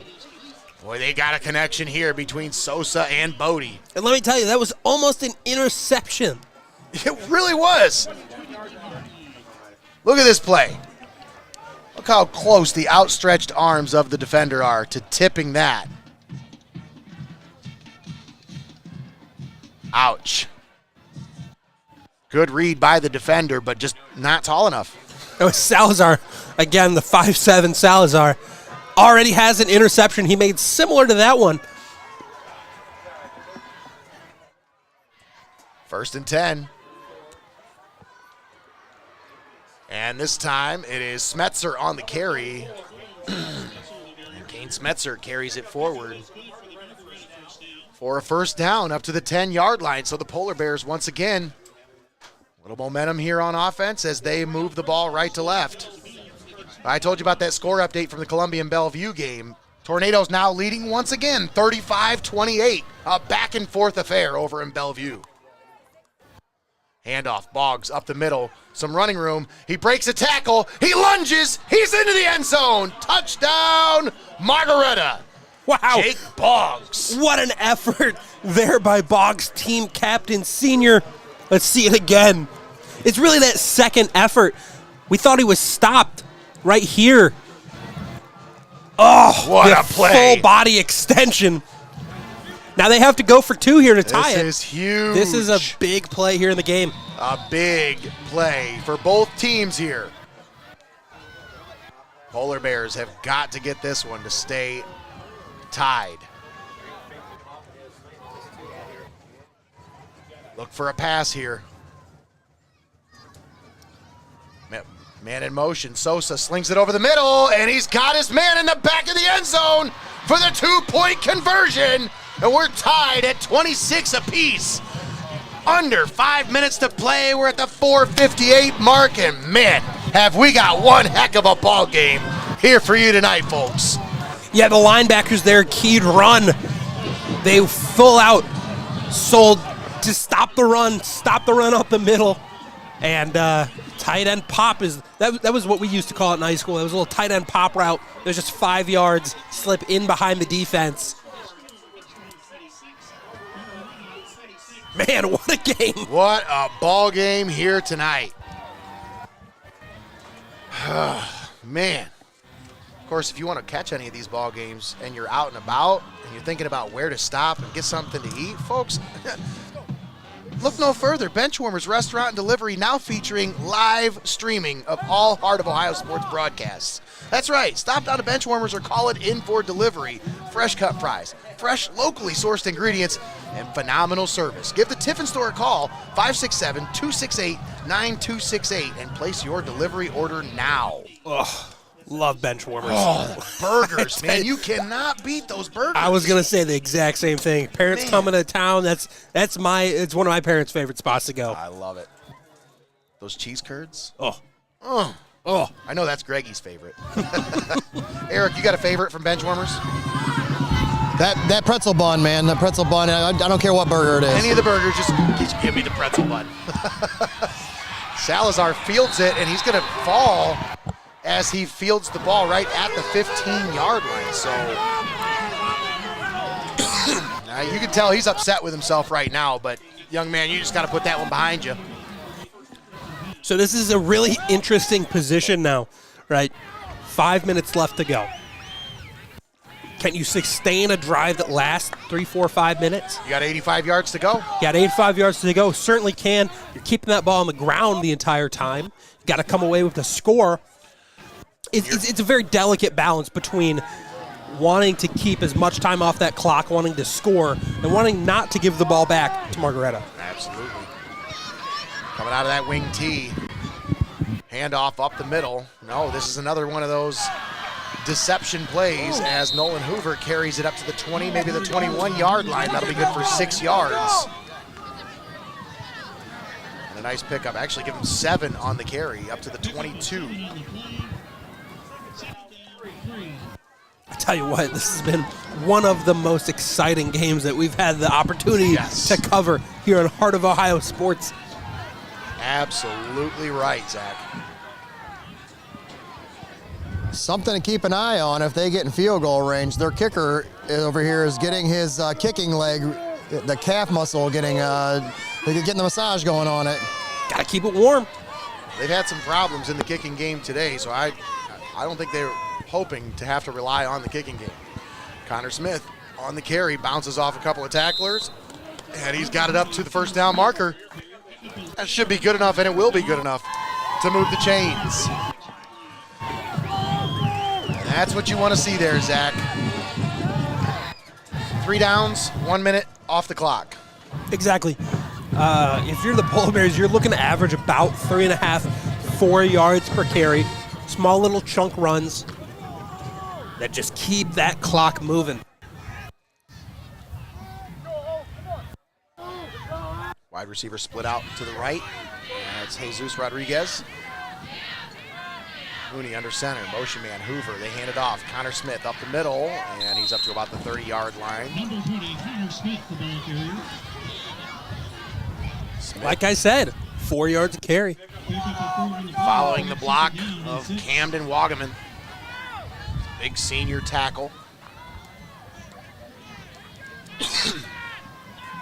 Not to be confused with Spencer Wagaman, their kicker. No, I don't think if they were standing next to each other, you could confuse them at all.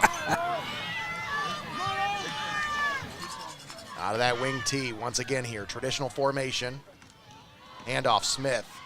Sheds a tackle. He lunges forward for about a yard. Up to the 31-yard line. Short gain sets him up with a 3rd and 5. Down at 2:40 left here in the ball game. We are tied at 26 apiece. I think somebody updated score stream wrong on that Columbian game because now it's saying 33-28 when originally it was 35-28. So maybe they called back a 2-point conversion that originally was good. Seneca East leading Mohawk 22-14. You can find that game over on the X stream. Misdirection behind the line there as Nolan Hoover takes the carry, and I think you're going to get a targeting call here as this was definitely a helmet-to-helmet contact here. Nolan Hoover coming up a little shaken after the play, but this one... See right here at the bottom of your screen, leading with the helmet? I think that is indeed going to be the call. If so, that's going to be a big call here. Yeah. 15-yard penalty it is, personal foul. Eric, that was a legal head contact. Is that what they called? Yeah, that's what it appeared down here. All right, so, Eric, you had an up-close personal look at that one, man. That was a violent tackle. Oh, yeah, he took a shot. It was definitely helmet to helmet. It's good to see he's okay. Still in the ball game, but they're trying to clean that up, Zach. They don't want that in the game anymore. There's no place for it. Yeah, I don't think it was quite helmet to helmet, but it's definitely leading with the crown of your helmet. And you're right. That's something that you can't have in the game anymore. You don't want any scary situations. I'll just put it that way. Well, I mean, you could say from the offensive player's perspective, but also from the defensive players. If you have your head down like that, think of Ryan Shazier. You want to protect all players involved here. As Connor Smith takes the pitch. And he breaks a couple of tackles, keeps those legs churning. Oh, ball comes out at the end of the play. But I think they're going to say he was down before the contact. And a flag flies in after the play is over. And there's some extracurriculars going on after the play. The referees are not having any of it. This is too tight of a ball game here to allow the emotions to run over. You see Coach Quizno almost at the numbers here at the top of your screen. He wants an explanation. Unsportsmanlike on number 5? I think they said 55 on the defense. 55. And he has been in the backfield all game. Kellen Moore, the guilty party. But that one will cost the Polar Bears dearly. As you're talking about, this moves the ball to the 31-yard line now. And this is big time. We're down to 1:51 left in this ball game. We are tied at 26. And the Golden Bears threatening now on the aid of 2 15-yard penalties on this drive. The Polar Bears starting to implode here, and wisely they will call a timeout here. We'll keep it right here with 1:51 left to play here in the ball game. Now, folks, let me tell you about our friends at Pyramid Recruiting Offices. They are a full-service employment agency that has their roots firmly planted in the Tiffin community. Having worked together for over 30 years now, Sue and Diane have a mission, and that's helping great people find great jobs. Give them a call today at 419-447-0455. 5 minutes of your time could change your life for the better. I'm telling you, folks, if you're looking for a career, if you're looking for a job, if you're looking for some help finding a job, you're just having trouble and you just can't find the right fit for you, give your friends at Pyramid Recruiting Offices a call. Sue and Diane will be more than happy to help you out. You can see number 11, Cole Owens, all by himself. All by himself. Down here. Kickers are a different breed. They are. A lot like golfers. It's all mental. And, you know, he's had some struggles. That calf is bothering him. So if you're Gibsonburg, you want to get as close as possible. If not, score. Yeah, absolutely. Handoff, Smith. No, this is another one of those misdirections as they get Hoover on the outside trying to find a little running room, and he is brought down right around the 27-yard line. They get me every time with that one, Zach. Every time. About to say they need to watch. Almost got another unsportsmanlike. Number 1, Judah Keller came in late there too. Need to be disciplined here. Down to 1:21 to play. Handoff, Smith up the middle.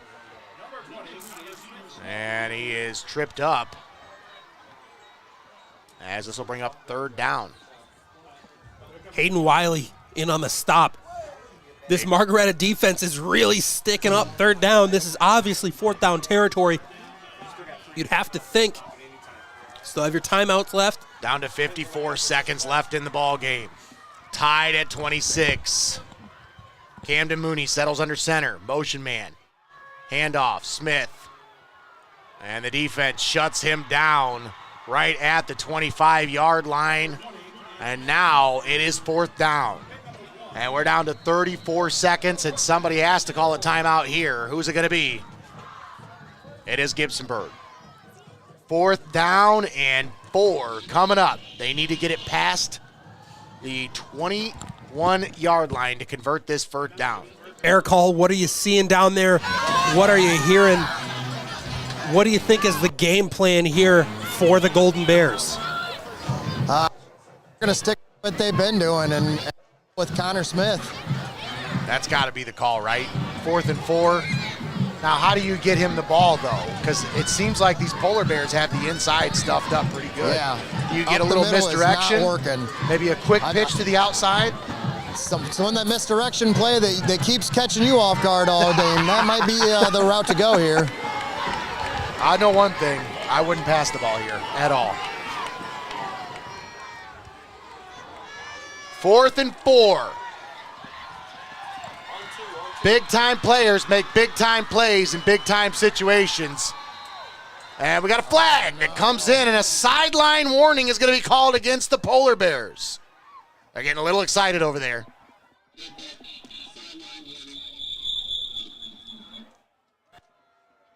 Interesting flag call time too. It kind of gave Margaretta a little look at what the Golden Bears were going to roll out here. They saw that motion. Do you think that adjusts the game plan at all? That's actually kind of smart, if you be honest. Yeah. If you don't have a warning yet, that's actually pretty smart. For the game. 4th and 4. Mooney's going to pass. He's got his man at the 20. And Hoover's out of bounds. He's got the 1st down. Nolan Hoover on the pickup to the 16-yard line and out of bounds. Well, Nate, I thought only bad things could happen when you throw the ball. Wow. What a play. What was that, Eric? Who said we shouldn't pass? I did.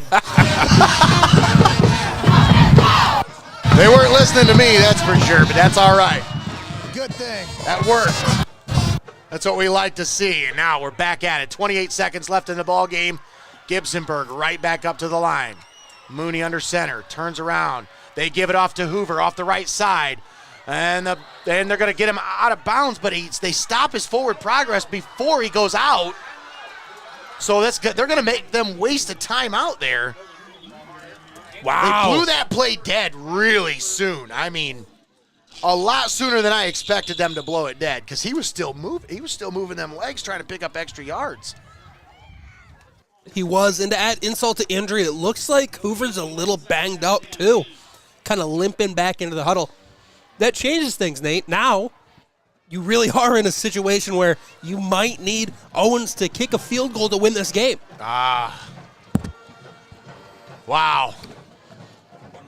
And you can tell he's ready. Eric, you're right there next to him. That young man. I mean, if there's anybody that's ready for the moment right now, it's Cole Owens.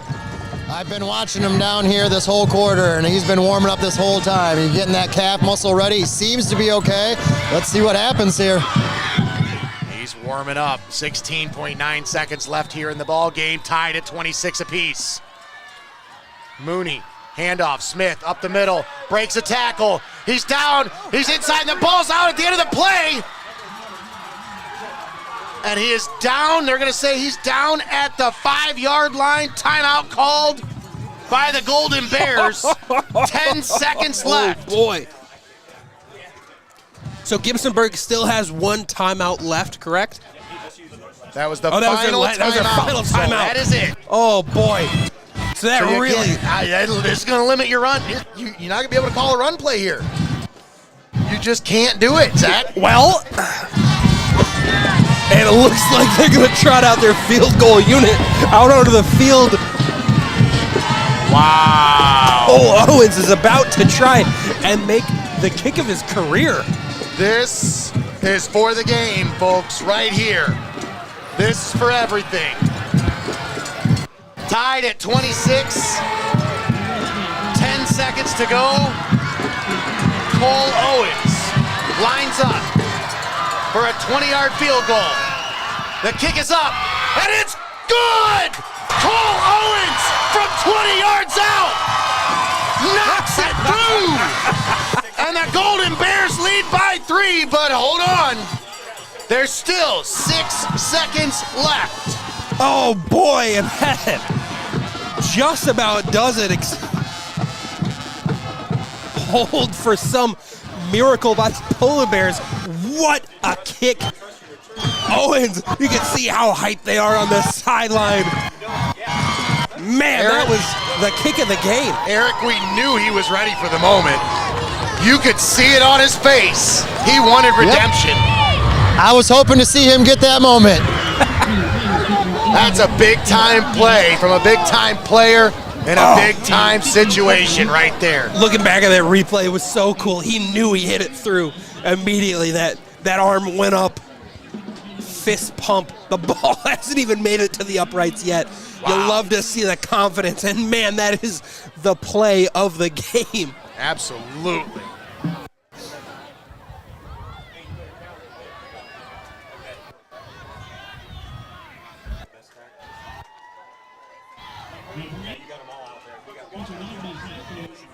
Whoa, what a game.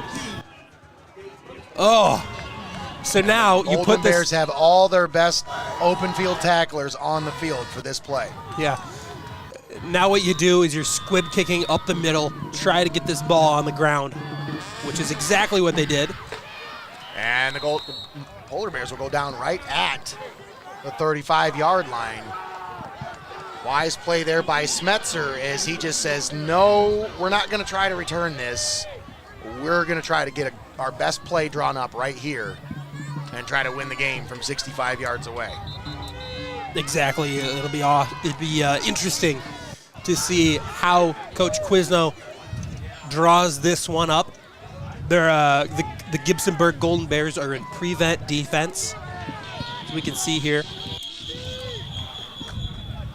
And Margaretta will take a timeout. We'll keep it right here with 5.7 seconds left here in the ball game. Uh-oh. That's not what I want to see.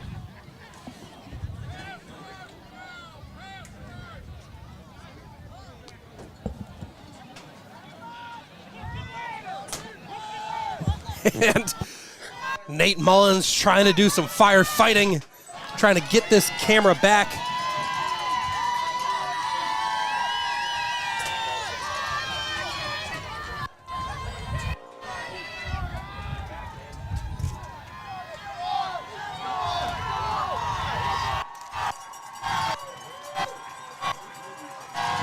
All right, Margaretta comes to the line. I'll walk you guys through this one. Oh, and we have our video back. Luckily enough, 3 wide receivers to the bottom of your screen. Incomplete pass. Still 1.9 seconds left here in the ball game. Wow. Oh my goodness.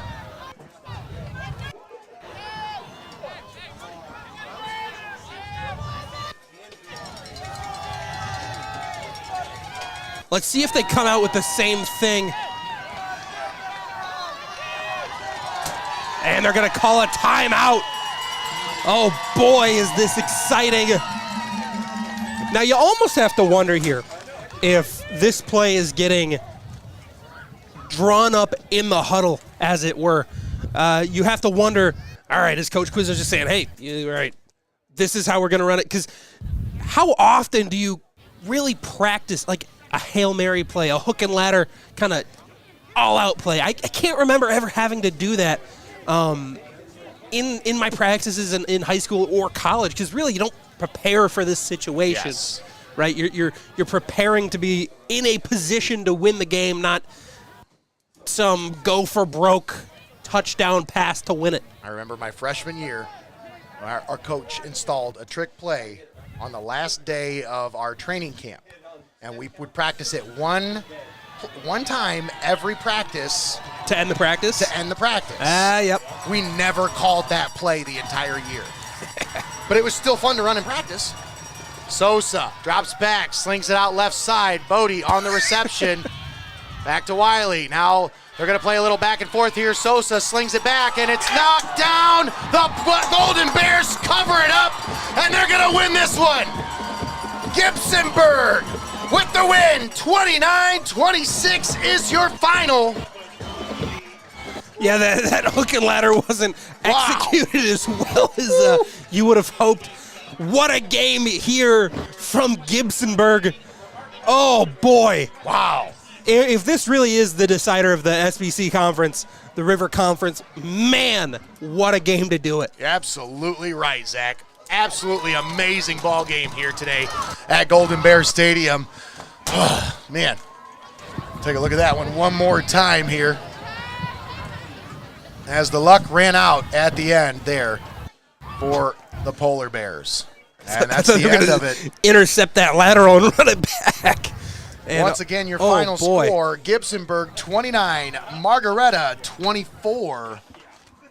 That's it, folks. That's the ball game. We're going to step aside, take a quick timeout. We'll come back with our post-game show. Make sure you stick around. Of course, post-game show brought to you by Your Legacy Federal Credit Union. We'll be right back after this here on Heart of Ohio Sports. Stay right here. You're locked in on Heart of Ohio Sports. Your Legacy Federal Credit Union. Your premier financial institution in Seneca County since 1952. Your community, your legacy. Federally insured NCUA. How are we doing, guys? My name is Joey Krajewski, co-host of the Over Under podcast on Heart of Ohio Sports. Make sure you tune in every Wednesday night at 8 o'clock and every Sunday morning at 9 a.m. Thank you, guys.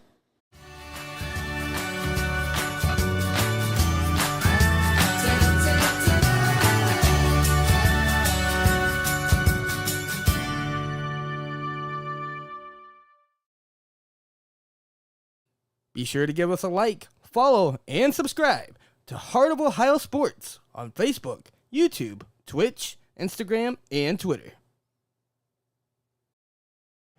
All right, and we're back here at Golden Bears Stadium. Nate Mullins chilling with Zack Dillon. You are tuned in to the Your Legacy Federal Credit Union post-game show. What a ball game, folks. What a ball game. 29-26, your final score. Whew. That is exciting football. That is why you play the game. Oh, my goodness. It was really exciting to see because both teams did things well. They executed. They were able to make plays on offense and defense. And a heartbreaker for the Polar Bears. Yeah. But the Golden Bears, oh, I mean, what can you say? What a kick there to end the game. As you're going to see, we have a player of the game interview lined up later. Nate, your thoughts? Man, My thoughts? Glad we were here. That's my thoughts. Me too. Wow, what a ball game here. If that, like you said, if that decides the SBC River right there, I mean, what better way to decide it, right? Exactly. There? I mean, seriously, both teams. I mean, it didn't feel like let's see if this makes sense. Right. But the Polar Bears didn't lose that game. The Golden Bears won it. Both teams deserved to win that game. Golden Bears really just edged it out there at the end. I like Man, that is a great game. One of the best ones we've been at all year, Zach. That is exactly right. I think probably the best game that we have covered here at Heart of Ohio Sports. Yeah, I think so. Absolutely. As far as football is concerned, that's our best game so far. Oh. I mean, you know what this does? This gets me excited for playoff football because that's what this felt like tonight. It is right around the corner. It is right around the corner. We're 8 games down, like 8 games behind us now. We only got 2 games left in the regular season before the postseason. Whew. And I tell you, that was postseason atmosphere right there. Did you feel the electricity? Eric, crowd. I mean, the electricity on the sideline had to just been incredible down there. Dude, that was definitely the funnest game that we've been a part of, or I've been a part of down here anyway. The energy never stopped the whole game from the crowd, the players, and I got my player of the game. I'm going to come up there with you guys and do an interview. Well, we're going to step aside, take a quick timeout. We'll come back. Eric Hall will have our player of the game right after this. Don't go anywhere. We'll be right back after this. You're watching Heart of Ohio Sports. Like, follow, and subscribe to Heart of Ohio Sports on Facebook, YouTube, Twitch, Instagram, and Twitter.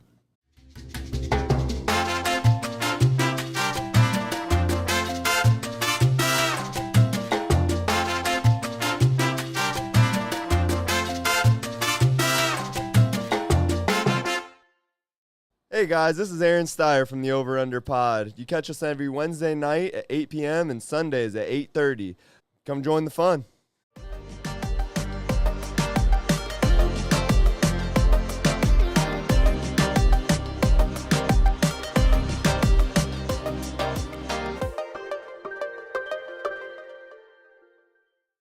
Greg Kin here, and you're locked in to high school football right here on Heart of Ohio Sports, the pulse of the Buckeye State. Okay.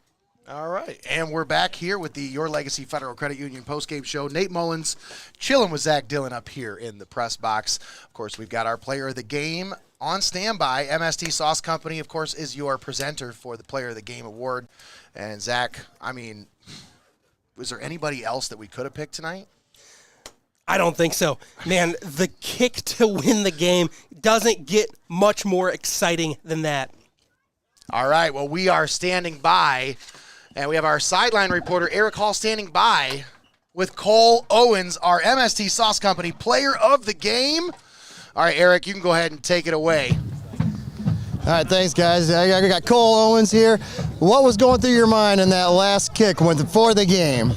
I was thinking about my freshman year. I had the same opportunity against Calvert, and I missed. So I was thinking, I'm not going to let this happen again. I'm going to celebrate my team. This victory means a lot. Gets us more points in the playoffs, hopefully get higher ranking in our regions. It just means a lot. Heck yeah, well that was a high pressure kick. And he was telling me on the way up here, this is his first game back after dislocating a kneecap in training camp. Yep. Wow. So, what a way to come back. So Cole, I saw you on the sideline there, man, and you just had this look. You were the only person down there, you all by yourself, and you're just pacing. Mm-hmm. And you could tell, I mean, I kept saying to myself, get this kid a ball. Let him practice kicking down here. But you just had this mindset, man. Talk us through just going through your mindset on that last drive where you're just saying to yourself, please just give me a chance. Yeah. It looked like you wanted redemption, man. Because at halftime, or before halftime, we were thinking about giving me a chance at 50 yards. And I wanted it, but they didn't want to risk it. So I was like, all right. And then I got that chance in the third quarter, I think, or fourth, I don't remember. But I missed, and I was like, oh, that might have cost us the game right there. And then to get another chance, I was like, I can't give this up. I got to lock in. I'm focused 100%. I can't forget what I got to do. I got to get my steps right. Everything's got to be perfect. The hold was perfect, and the snap was perfect. All I needed to do my job. And my coach told me, just imagine your foot going through the uprights, and it's going to go in, and it did. That is exactly what I love to hear. Yes. Imagine your foot going through the uprights, man. What a great way to describe it there. Eric, you got anything else here for Cole? Oh, yeah, we got a gift certificate for you for Madison Street. You ever been to Madison Street in Tiffin? I think I've been once or twice. Well, it's great stuff. So you are our MST Sauce Player of the Game. Do you got any shout-outs that you want to give to anybody out there? I want to thank my physical therapy people that worked me through this and made me come back stronger and better minded, strong in my mind, and my coaches for giving me the shot, and my guys blocking on the field goal, and my holder. They're extraordinary, no blocks, nothing. They did great. I was so happy I got those guys. Team effort, team win, and a game-winning kick. All right, Cole, once again, I want to thank you for coming on with us, and congratulations. What a great game for you guys. And, hey, go take care of business. You got 2 more. Yep. Wrap up that SBC River. Great game, young man. Thank you. All right. Once again, our MST Sauce Company player of the game, Cole Owens, with the game-winning field goal from 20 yards out. Man, Zach, have you ever been in a pressure-packed situation like that? That young man's got to have ice water in his veins. I mean, I know it's cold out here, but, I mean, wow. You want to talk about just stones. That young man showed he has those in spades. Yeah, I've never been in that kind of high-pressure situation on a football field, but, man, the absolute mental pressure, the mental fortitude that some of these guys have, it is so incredible to see because, man, all the pressure in the world. You're going to have however many 100 people are here tonight. That their mood, their excitement, they're on you as one player, and that is a lot to have. Yeah. That's a lot riding on one guy's shoulders, and I'll tell you, he didn't bat an eye. Didn't blink. Didn't blink. Mike Tomlin, don't blink. Don't blink. Oh, what a ball game, folks. All right, thanks for watching. Once again, thanks to our sponsors. I want to give a huge shout-out to all of our sponsors for helping us bring this broadcast to each and every one of you right here on the Pulse of the Buckeye State. Thanks to Rogers Flowers, TPC Food Service, Your Legacy Federal Credit Union, MST Sauce Company, Phillips Electric, Scudette Mexican Restaurant, First National Bank of Sycamore, Steinmetz Signs and Graphic Inc., Benchwarmers Restaurant and Delivery, TJ Willie's Fine Foods, Fiesel's Frame and Collision, Reno's Pizza and Pasta, Sarah Risen Century 21 Bolte in Tiffin, Embroidery and Crafts by Buja, Buckeye IT, Linda S. Ritzler Accounting, Culligan Water, 5-Star Maintenance, Champs Barbershop, Pyramid Recruiting Offices, Lee's Famous Recipe Chicken, and the Advertiser Tribune. All proud sponsors right here on Heart of Ohio Sports. Of course, you are tuned in to the Your Legacy Federal Credit Union postgame show and our MST Sauce Company player of the game, once again, Cole Owens, for his game-winning kick with 10 seconds left. Ice water in that young man's veins. Not much more you can say. Not much more to say about that. But, hey, there's more to be said tomorrow morning. Make sure you tune in. The Saturday Scoreboard live here on Heart of Ohio Sports will be inside Studio Squared in downtown Tiffin, as I believe Josh Morgert will be coming on with me tomorrow morning again, and we will break down all of tonight's action around the area, as I'm sure you're all curious as to what happened with Columbian and Bellevue. Well, you're just going to have to tune in tomorrow morning and find out. I'm not telling you now. You're just going to have to find out for yourself. Once again, for Zack Dillon, for Eric Hall, for Bailey Mullins, I'm Nate Mullins, signing off from Gibsonburg Golden Bear Stadium. Your final score, 29-26, Gibsonburg all over Margaretta in the final seconds. Thanks for tuning in right here on Heart of Ohio Sports. Have a great night, everybody.